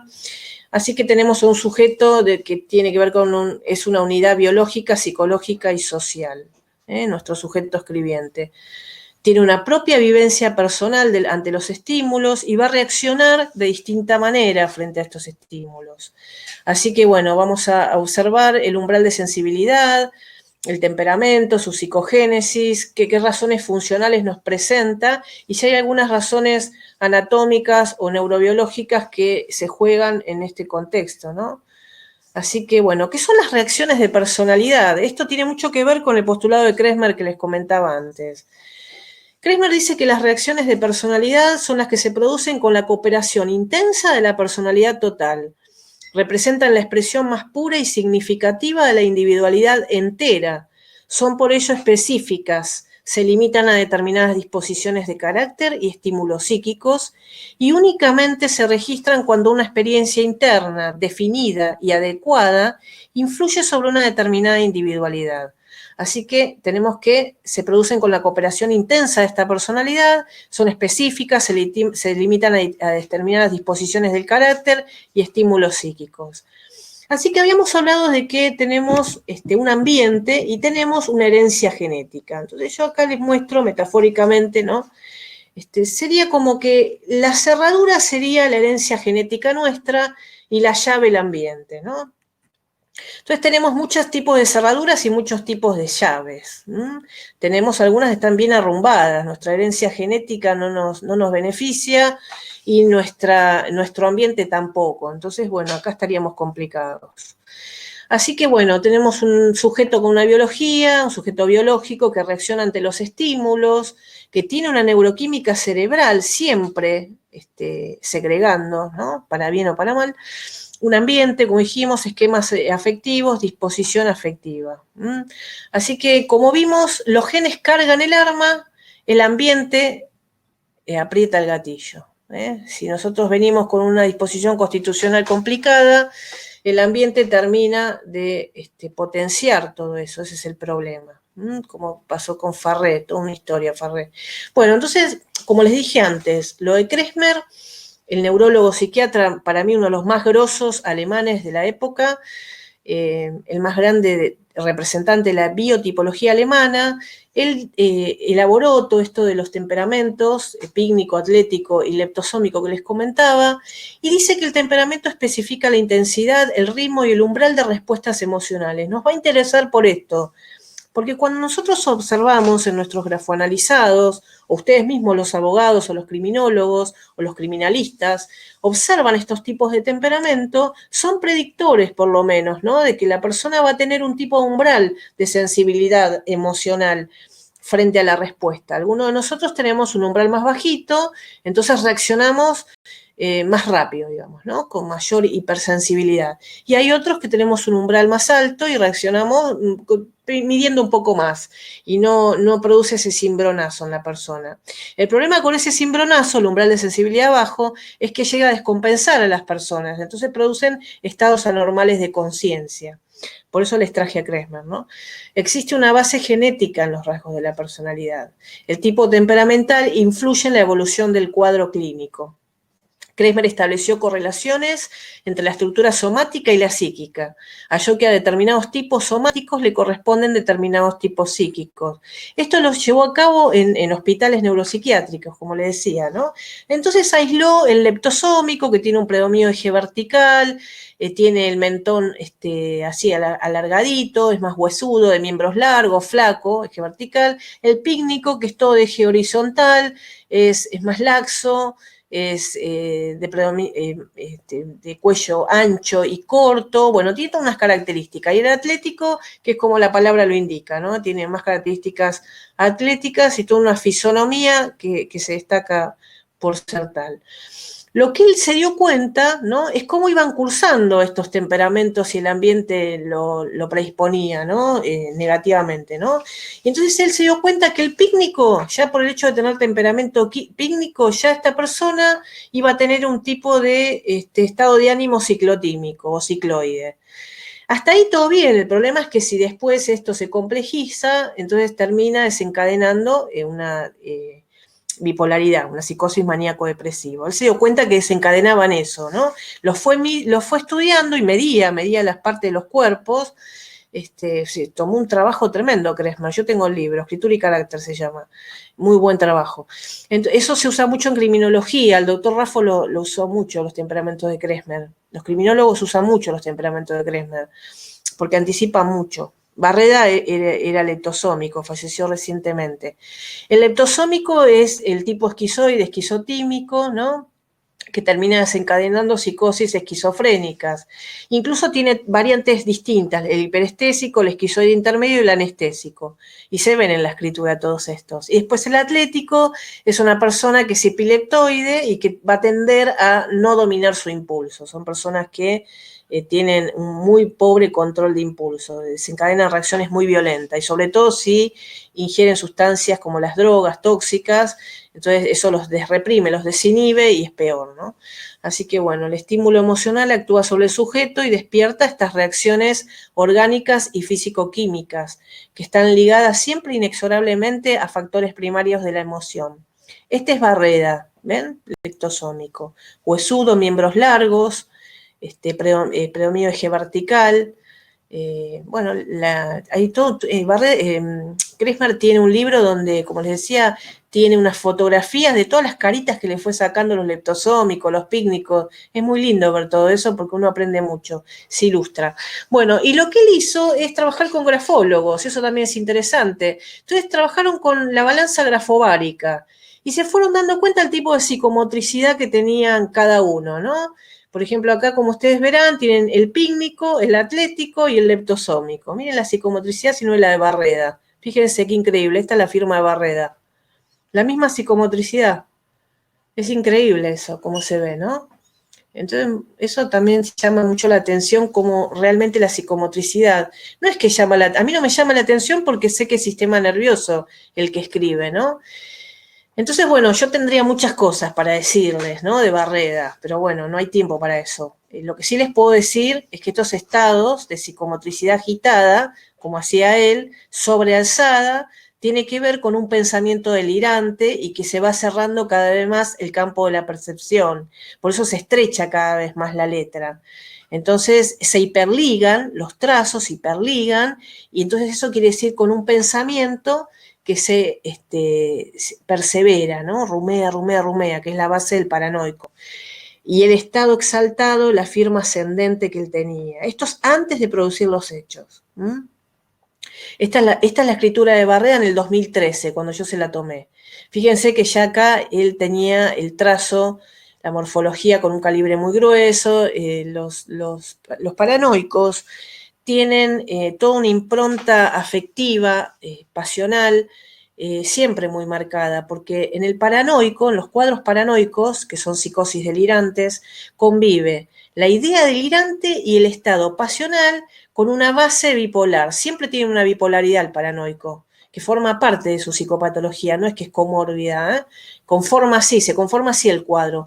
Entonces son unos grandes inestables y son muy propensos a desestabilizarse y desregularse, ¿no?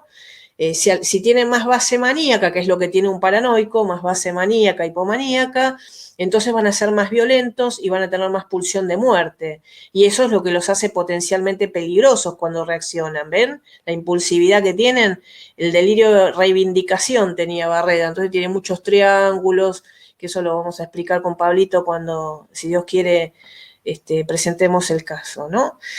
Bueno, como les decía, entonces acá tenemos los trazos muy gruesos, con una pulsión muy fuerte, que esto habla de violencia, muchísimos triángulos, muchísimos golpes de sable y látigo, que eso tiene que ver con también rasgos de muchísima impulsividad, de desajustes en el autocontrol del impulso, que eso lo lleva a impactar directamente sobre sus dominios cognitivos, ese estado pasional que tiene, ¿no? Y este estado delirante, ¿no? Mucha idea prevalente, propio de los paranoicos. Se cierra el campo de la percepción, entonces se van estrechando cada vez más las zampas, que son las prolongaciones superiores, y que tienen que ver con la zona de nuestro pensamiento, las prolongaciones superiores de nuestras letras. Entonces nosotros analizamos las proporciones, las formas y la proporción en altura y la proporción en anchura, ¿no? Bueno, acá vemos la reivindicatividad. Aparte, el paranoico tiene una cosa que se llama, un aspecto técnico se llama presión desplazada. Esto, ¿no? Se desplaza, esto es pleno, esto es perfil, entonces se convierte el pleno en perfil y el perfil en pleno. ¿Qué quiere decir esto? Quiere decir que nosotros, cuando escribimos, canalizamos así la energía. El trazo que baja es grueso y el trazo que asciende tiene que ser más fino, porque acá se tiene que haber dado la sublimación. El paranoico, como tiene un desvío, ¿no? En la función judicativa, pero aparte tiene toda una cuestión asociada pasional y bipolar, ¿no? Un desajuste en la esfera afectiva. Entonces, cuando sube el trazo y va hacia los otros, que la escritura es el camino del yo al tú, cuando va hacia los otros, va con todo el estado de impulsividad y violencia que no sublimó el cuadro, porque es una incapacidad que tiene el cuadro, ¿no? Bueno, así que esto es lo que tienen estos paranoicos, que encima son muy puros en su tipo temperamental leptosómico, como Barreda. Tienen un umbral de sensibilidad muy bajo. Entonces los estímulos que entran ocasionan impresiones muy intensas que llegan a descompensarlos.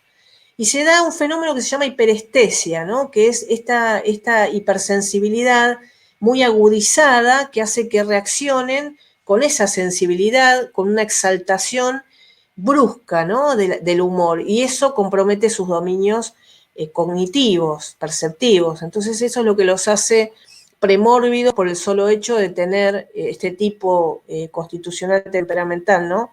Después, bueno, dentro de los tipos caracteriales que les señalé antes, está el esquizoide, el esquizoafectivo, el esquizotímico, hay muchos más. Hoy vamos a hablar del paranoide, ¿no? Bueno, esto lo voy a pasar para que no se haga muy largo. El paranoide, una cosa es la personalidad paranoica y una cosa es la paranoia, que es una psicosis, y otra cosa es una personalidad paranoide, que es un tipo de personalidad, que está relacionada porque si esto se va caracteropatizando, llega a estados paranoicos el cuadro, ¿no? ¿Esto qué quiere decir? Y que el cuadro se va enfermando a lo largo del tiempo, se va cronificando, digamos, ¿no?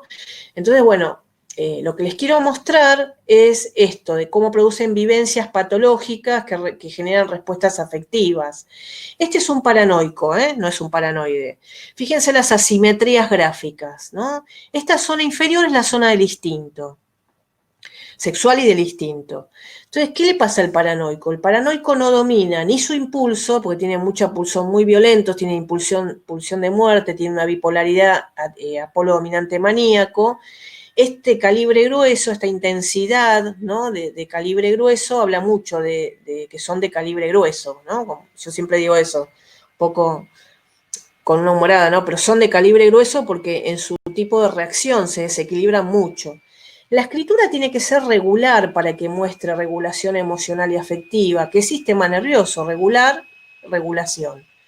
Cuando estamos tranquilos, nuestra escritura tiende a ser regular. ¿Qué quiere decir eso? Que las letras son más parejitas en tamaño y proporción. Cuando nosotros estamos desregulados, que cualquier persona se puede desregular ante un hecho puntual de una situación que puede vivir, pero después tiene que volver al estado basal. El estado basal quiere decir la normalidad, que así funciona nuestro sistema nervioso, simpático y parasimpático, ¿no?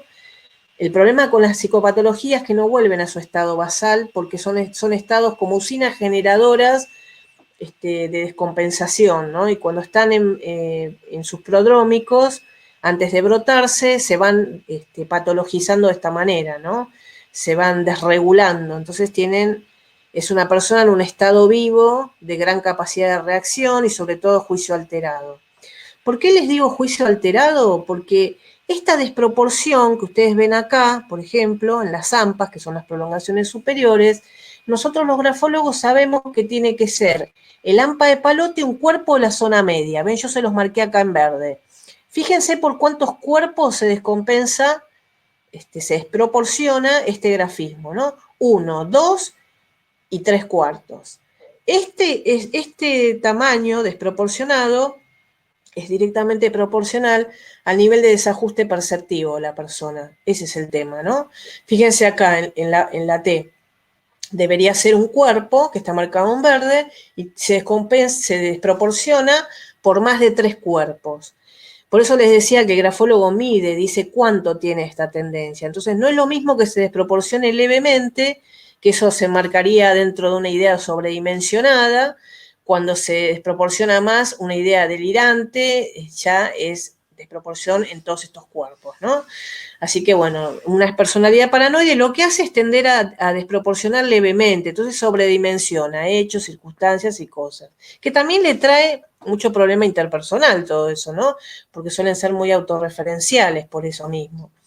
Y esto que ustedes ven acá, que el trazo se vuelve muy poroso, ¿no? Esta porosidad que se ve en el trazo, son de los casos como de los más complejos junto con lo que le mostré recién. ¿Por qué? Porque tienden a tener un umbral de sensibilidad extremadamente bajo. Son personas que son muy permeables a la entrada del estímulo. Entonces, estas personas, cuando entra el estímulo, se desbordan fácilmente porque ya son personas con patologías muy severas, ¿no? Es distinto cuando hay una depresión que también produce un trazo similar, digamos. Pero esto se da en un contexto de mucha desproporción, de mucha regresión, etcétera, etcétera. Así debería ser el trazo, parejito, nutrido, y fíjense cómo se ve acá, ¿ven? Yo les traje este normal para que vean la diferencia entre una morfología normal y una morfología anormal, toda porosa. Así le entra el estímulo, ¿no? Por esa porosidad. Los grafólogos franceses a este estilo de trazo le llaman tensión floja. Yo los alemanes le llaman morfología porosa y tensión floja le dicen otra cosa, ¿no? Bueno, igual ahora no da para hablar de todas estas cosas. El problema con estas personas que tienen estas características y las otras de asimetrías es que ese estímulo que entra y que descompensa hace como una tempestad motora atávica, ¿no? Que le hace, monopolizan catatímicamente la vida psíquica, ¿no? Y eso hace que se impulsen a actuar de manera desproporcionada. Entonces, se da un aturdimiento irreflexivo, es como un tsunami que les barre la percepción, ¿no? Entonces se produce un desborde conductual, ahí es cuando matan, cuando producen hechos dolosos, se les barre la conciencia, se desorganizan, se suspende el juicio, entran en estados verdaderamente confusionales y quedan desorganizados, ¿no? Eso es lo que más o menos pasa en la mente de una persona cuando se sucede un trastorno de personalidad, un estado vivencial anormal.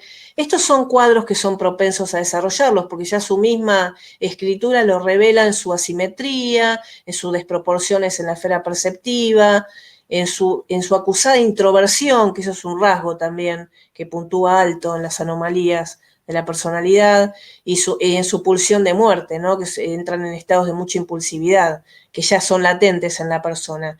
Y el paranoico lo que le pasa es que cada vez se cierra más su pensamiento y se vuelve intransigente.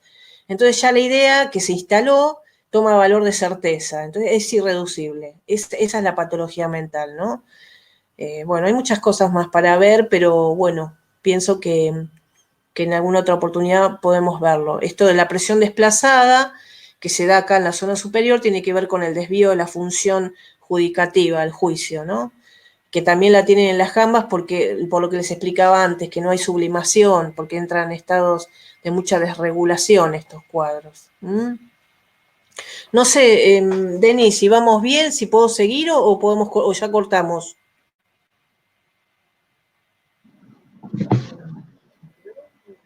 Ahora, después ya dar algunas conclusiones, pienso yo, Sí, no cómo sé no. cómo está. Perfecto, Sí, no hay ningún. Sí, perfecto. puedes ir Bueno, a. vamos cerrando, ¿sí?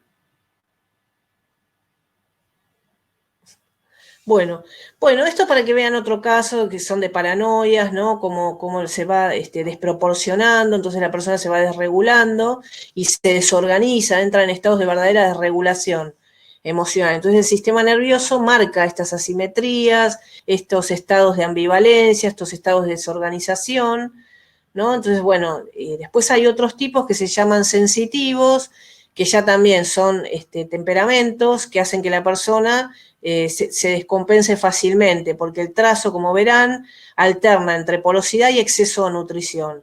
Entonces pasan de extremos estados de hipersensibilidad a extremos estados de mucha pulsión y posible desorganización.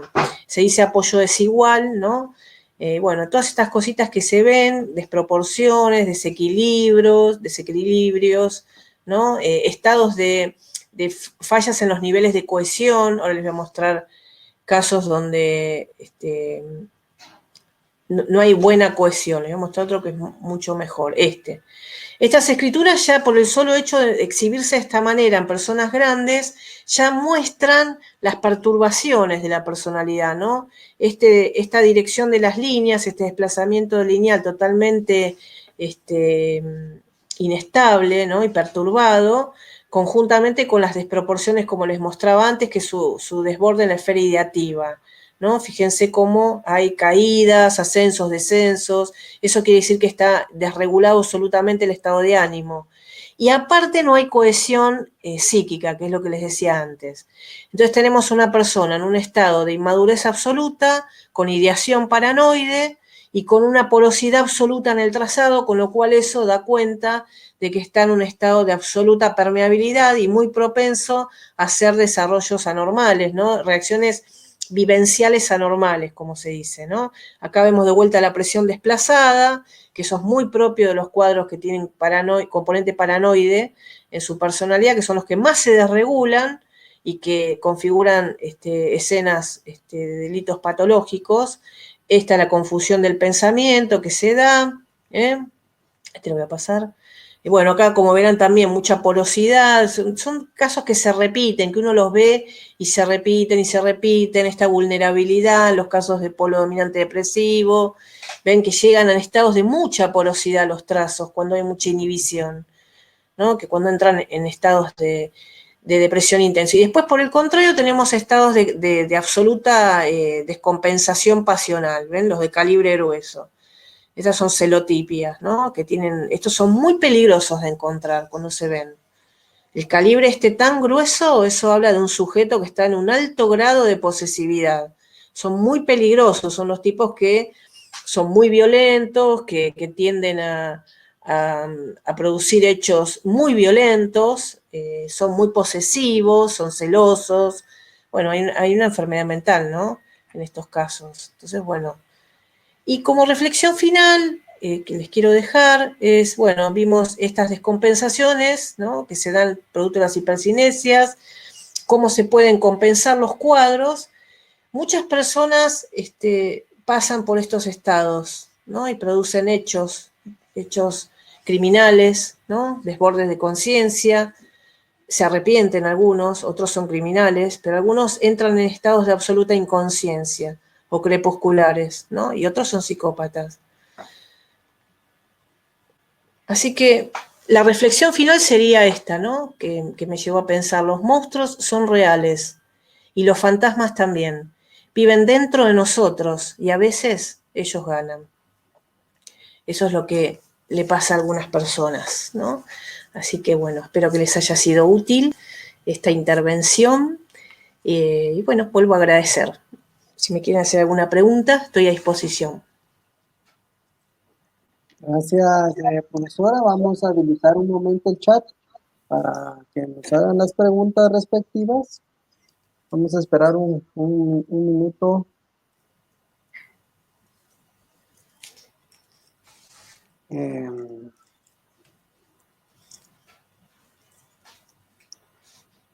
Sí, ya están haciendo las preguntas, profesora. Vamos a esperar un ratito en lo que aterrizan las ideas en el chat. Bueno.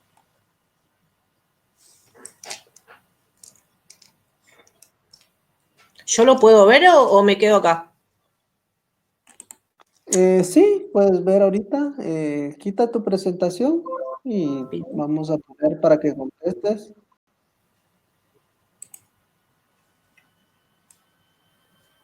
Ahí está. Bueno.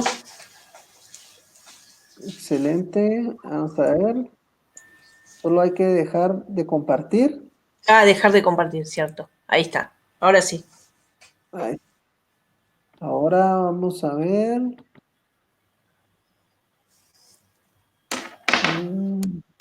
Déjame ahorita, voy a para ponerte.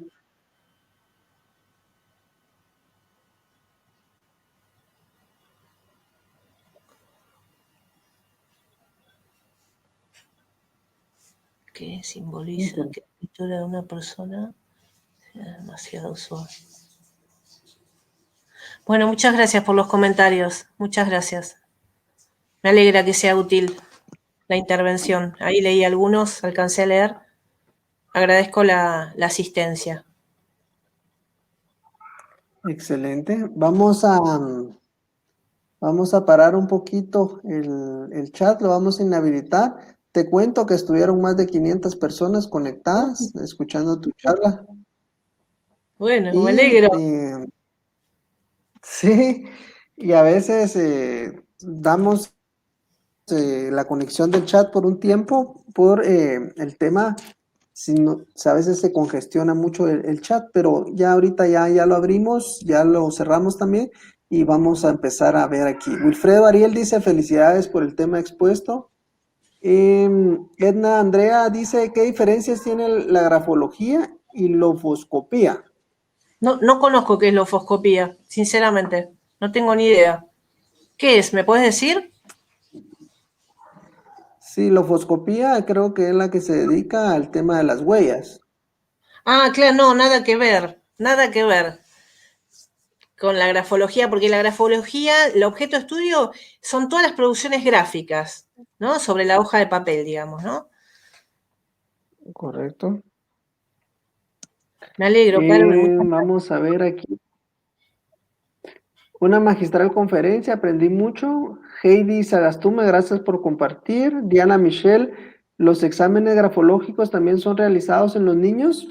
Sí, sí, de hecho nosotros trabajamos mucho con niños y adolescentes y en estos momentos, lamentablemente, se están viendo muchos casos de suicidio preadolescente, en casos de preadolescencia. Entonces, también podemos objetivar y factores predictivos, ¿no? En la escritura y eso es muy útil, porque hay casos de suicidio en chicos. Gracias, profesora. Jonathan Paquí, excelente, desde Ecuador, un saludo. Muchas Evelyn gracias. Ramírez, muy buenas noches. El porqué del síndrome de estrés postraumático se refleja en la letra. Excelente Sí, se ponencia. refleja. Exactamente. Es más, se puede objetivar el daño psíquico también, ¿no? Que produce este efecto de estrés postraumático en la escritura y también otras características que se dan como efecto secundario de determinados eventos, digamos, ¿no? Por ejemplo, el mobbing laboral, todo eso. Entonces se ve el estrés postraumático. Eso surge también esa lectura de comparar con escritos anteriores y los actuales. Entonces ahí se puede realizar un trabajo muy idóneo con respecto a esto, ¿no? Y también el estrés postraumático como tal, que produce enfermedades psicosomáticas, que también es muy interesante eso hablarlo, ¿eh? Porque yo tengo experiencia en eso. Una persona que vive peleando Gracias. siempre se puede considerar bipolar y habría que ver en principio la escritura. Yo hablo de la escritura, o sea, no puedo hablar de las conductas porque no es mi especificidad, ¿no? Pero una de las características que tienen los bipolares es esto de la desregulación emocional, que cuando están brotados, cuando están en prebrote o brote, se ponen muy conflictivos e insensatos, ¿no? Entonces eso, como les decía antes, erosiona mucho los vínculos y se ponen muy inestables, agresivos e impulsivos y autorreferenciales, entonces es imposible la comunicación, porque todo lo que se habla, el otro se siente atacado, porque están en estado paranoide, ¿no? Entonces eso hay que verlo si es un bipolar o si es una persona que tiene cierta incapacidad por otro tipo de trastorno de personalidad, ¿no? Gracias. ¿Es posible identificar una persona que está fingiendo un trastorno por medio de un examen grafológico? Sí, efectivamente, sí. Excelente. Abraham Muchas gracias. Castañeda, saludos desde Perú. Miriam Janet indica, ¿puede ser posible que la letra de la persona en especificar casos pueda cambiar si la persona es psicóloga? O sea, que pueda participar en un logotipo grafo sobre su escritura.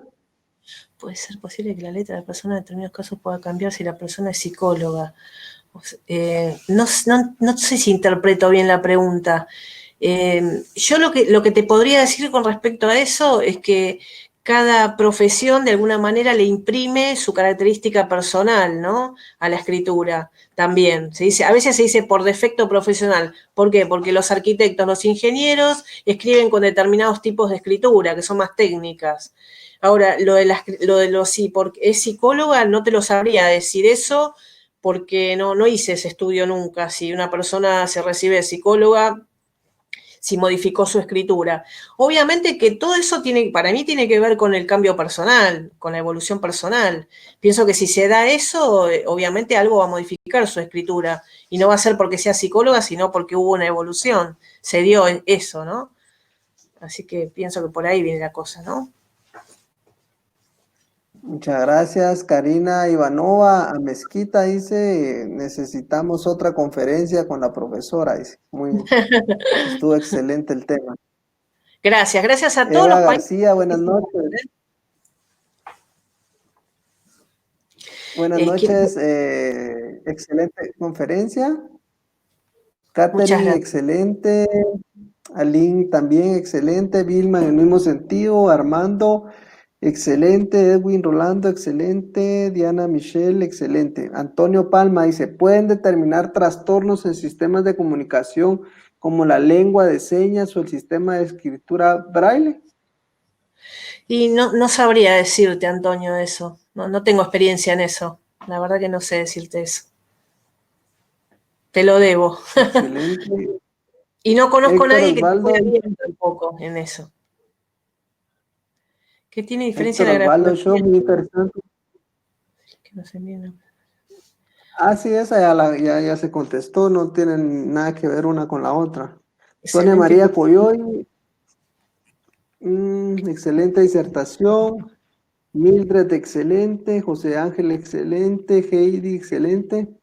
Armando dice, ¿qué simboliza que la escritura de una persona sea demasiado suave? Es decir, un calibre pequeño que no hace mucha presión al escribir. Y Armando, mira, es como te dije, como les dije al principio, uno tiene que ver todo el contexto, porque hay personas que escriben suave porque, bueno, tienen unas características más, digamos, más, eh, tienen una impresión caracterial que tiene que ver con algo que no es negativo, y en otras por ahí tiene que ver con un trastorno del estado de ánimo, que está melancólico, está depresivo, está bajo el estado de ánimo. Entonces, uno lo puede analizar de acuerdo al contexto en donde se den las características que vos me preguntás, ¿no? Me parece que el calibre pequeño vos te referís al tamaño, ¿no? En vez de al grosor del trazo. Porque los italianos hablan de calibre en el tamaño, ¿no? El tamaño pequeño tiene que ver más con una disposición más introvertida. Y que no haga presión al escribir no es necesariamente algo negativo, ¿no? Puede ser que la persona o está baja de vitalidad o tiene una característica que no necesita poner tanta pulsión territorial a su escritura, digamos, ¿no? Así que bueno. Gracias, Mauricio. Dice, ¿cómo hacer con las personas de campo que escriben mal para definir lo expuesto? ¿Cómo hacer con las personas de campo que escriben mal para definir lo expuesto? ¿Cómo sería? Mauricio, a ver si me puedes escribir de nuevo. Vamos a abrir el chat para acá. Vamos a ver, Sharon dice, excelente, impecable presentación, espero que puedan volver a tener comportamiento, su conocimiento, gracias, excelente. Mildred, dice mira, Wendy. Sí, perdón. Sí, dice Wendy, dice, conocí a alguien que se suicidó y antes de eso escribió con su sangre usando sus dedos en la escritura recta, sin faltas de ortografía, en mayúsculas, pero la letra era completamente distinta cuando en su momento escribió en un cuaderno. ¿Por qué pasa esto? Dice. Y por el estado mental en que estaba. Las personas cuando están en la antesala del suicidio entran en un estado de obnubilación mental y baja toda la impronta psicomotora y cambia, hasta puede haber estado con un estado de distorsión de la mente. Es decir, una persona cuando cae en un estado de suicidio no está ubicada en tiempo y espacio por lo general, entra en un estado de obnubilación. Entonces, obviamente que su parte perceptiva va a estar en consonancia con eso, ¿no? Y eso lo va a imprimir al grafismo. A mí en este momento lo que me interesa es estar más del lado del preventivo, por eso me dedico muchísimo también en las escrituras de adolescentes, porque yo qué sé, uno puede ayudar a echar luz sobre casos, ¿no? Como el de Barreda y demás, pero siempre sería mejor tratar de prevenir, ¿no? Pienso que todos estamos de acuerdo con eso. Y bueno, en esa línea de trabajo es que estoy ahora, ¿no? Por eso estoy en Matices, ¿no? En la ONG que trabaja con violencias, violencia de género, violencia, masculinidades. Estamos tratando de ver cómo podemos prevenir. Felicidades, muchas Ya, gracias. excelente. Dice Muchas María gracias. Antonieta, ¿qué calibre de bolígrafo? ¿Qué calibre? Excelente. María Antonieta, ¿qué calibre de bolígrafo o lápiz recomienda para analizar un trazo? Muy buena pregunta. La Bic común. ¿Viste la Bic? Lapicera Bic, Mirome Bic, perdón. Esa usamos nosotros. Porque ya conocemos todas las características de la tinta, bolígrafo, Bic. Bolígrafo Bic. Excelente. Dice Flor Cortés, ¿es el mismo estudio de grafografía para los niños? No, con se aplican distintos criterios, porque el chico, el niño, está mielinizando el sistema nervioso, tiene toda una grafogénesis. De hecho, la escala E, que especificó a Julia Guerra en una investigación con otros profesionales en el Hospital Henri Roussel de París, pudieron aislar cuáles son los ítems que dan cuenta de las dificultades por las que atraviesa la escritura infantil por esto de la mielinización del sistema nervioso. Y dicho sea de paso, te comento que en los adultos mayores se produce el proceso a la inversa. Se va desmielinizando el sistema nervioso y se va desaferentando corticalmente. Entonces va perdiendo como conectividad. Entonces hay unas características que la escritura del adulto mayor va a tener y que son normales que las tenga. Y eso son elementos técnicos valorativos de un buen grafólogo idóneo. A veces los grafólogos no tienen estos conocimientos y entonces se analizan las cosas igual. Por eso la pregunta está buenísima, que la hagas porque tanto los niños como los adultos mayores hay que analizarlos teniendo en cuenta y contemplando estas dificultades que son normales que se den en estas cronologías, en estos contextos poblacionales, digamos, ¿no? Sí, puede una Gracias. persona ser derecha y aprender a escribir con la zurda, Hugo, y te lo recomiendo. Soy reeducadora gráfica. Gracias, Douglas, por tu comentario. Muy lindo. Dice Tránsito Vergelina Girón. Felicitaciones, excelente conferencia. ¿En qué persona? Dice Marta Angélica. Sí. Hijo, el que una persona escribe en poca legibilidad se trata de una patología. No, no necesariamente. No, de hecho, por ejemplo, las personas mayores, adultas, nosotros, ¿no? En beneficio de la velocidad, a veces perdemos legibilidad. Eso no implica necesariamente patología. La patología se da en contextos un poco para orientarlos, ¿no? Pero obviamente hay que saber de desregulación, de asimetrías, de apoyo con morfologías variables, como les mostré, desproporciones, ¿no? Como unos parámetros orientativos, les dije hoy, ¿no? Pero la ilegibilidad no, para nada necesariamente implica ninguna patología. ¿Mm? Excelente. Cintia dice excelente conferencia. Gracias. Dice, ¿qué nos puede indicar como un comentario cuando una persona escribe e incluye mayúsculas y minúsculas? Bueno, ahí también sería interesante ver el contexto en donde lo hace, pero en principio eso no es esperable. Lo que te podría decir prudentemente es eso. No es esperable que mezcle mayúscula con minúscula. Ahora, es distinto que mezcle, que se combine la tipología cursiva con la imprenta minúscula. Eso es muy positivo, de hecho. Pero que combine imprenta mayúsculas con minúsculas, eso se le dice como anarquía gráfica, entonces puede tener que ver a veces con distintas cosas. Entonces no quiero ser imprudente y decir qué quiere decir porque tendría que ver el contexto, ¿no? Para estar segura. Excelente. Vamos a ver, Jesús Arturo dice, cuando se detecta estas escrituras en público, ¿qué se debe hacer? Y no, en realidad no podemos hacer nada que la persona no consienta, con un consentimiento informado, ¿no?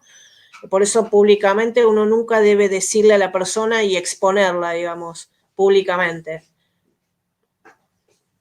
Sí, nosotros podemos... Excelente. ¿Qué? Que no te entiendo la letra.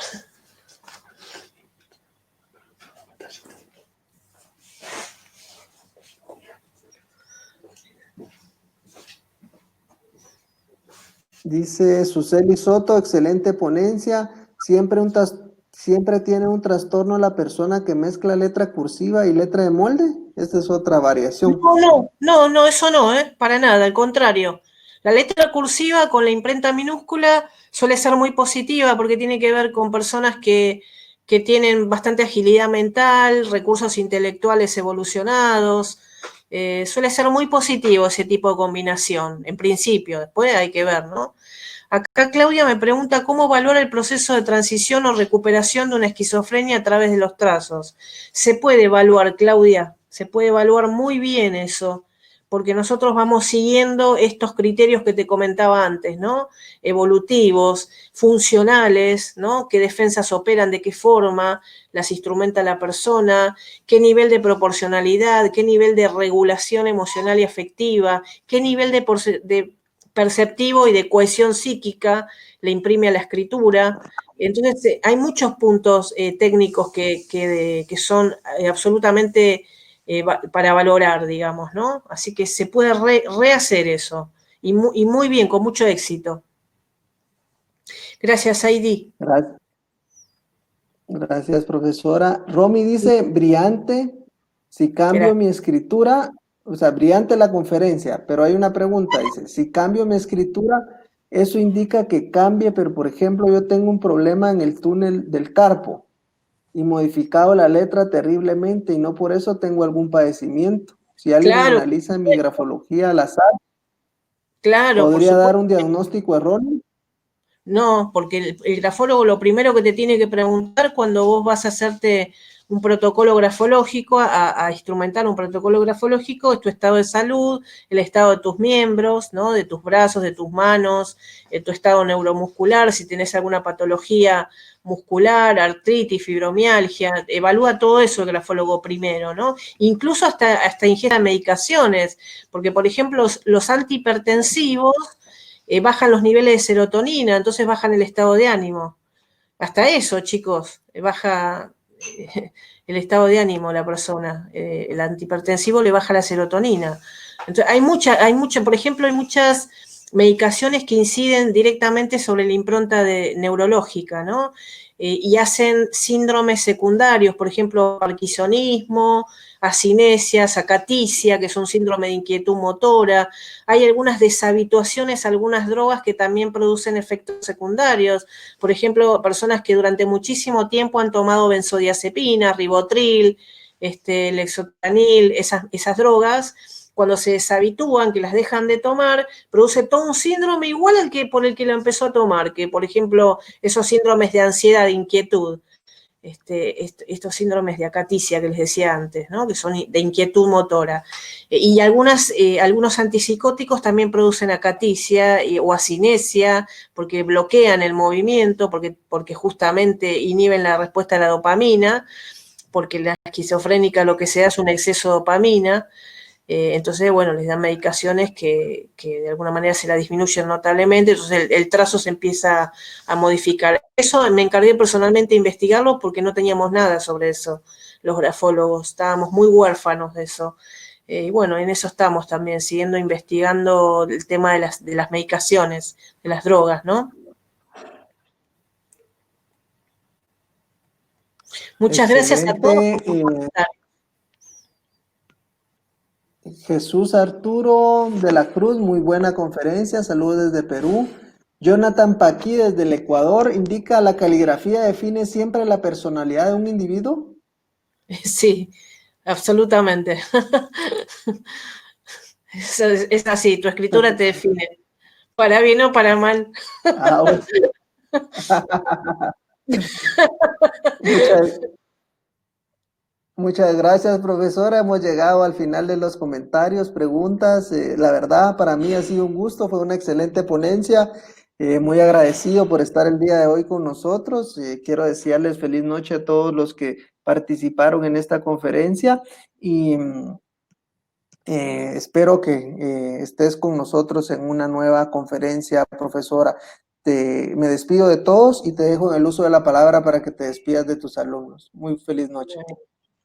Bueno, muchas gracias, Denis. Gracias por invitarme. Gracias a Pablo Martín y Albina también. Gracias a todos estos amigos hermosos guatemaltecos, a toda la gente que participó de otros países, a todos estos alumnos hermosos. Gracias por los hermosos mensajes. Me voy muy feliz, muy contenta de haber compartido esta noche con ustedes. Y si Dios quiere, nos volveremos a encontrar. Así que muchas gracias a todos por los comentarios. Gracias.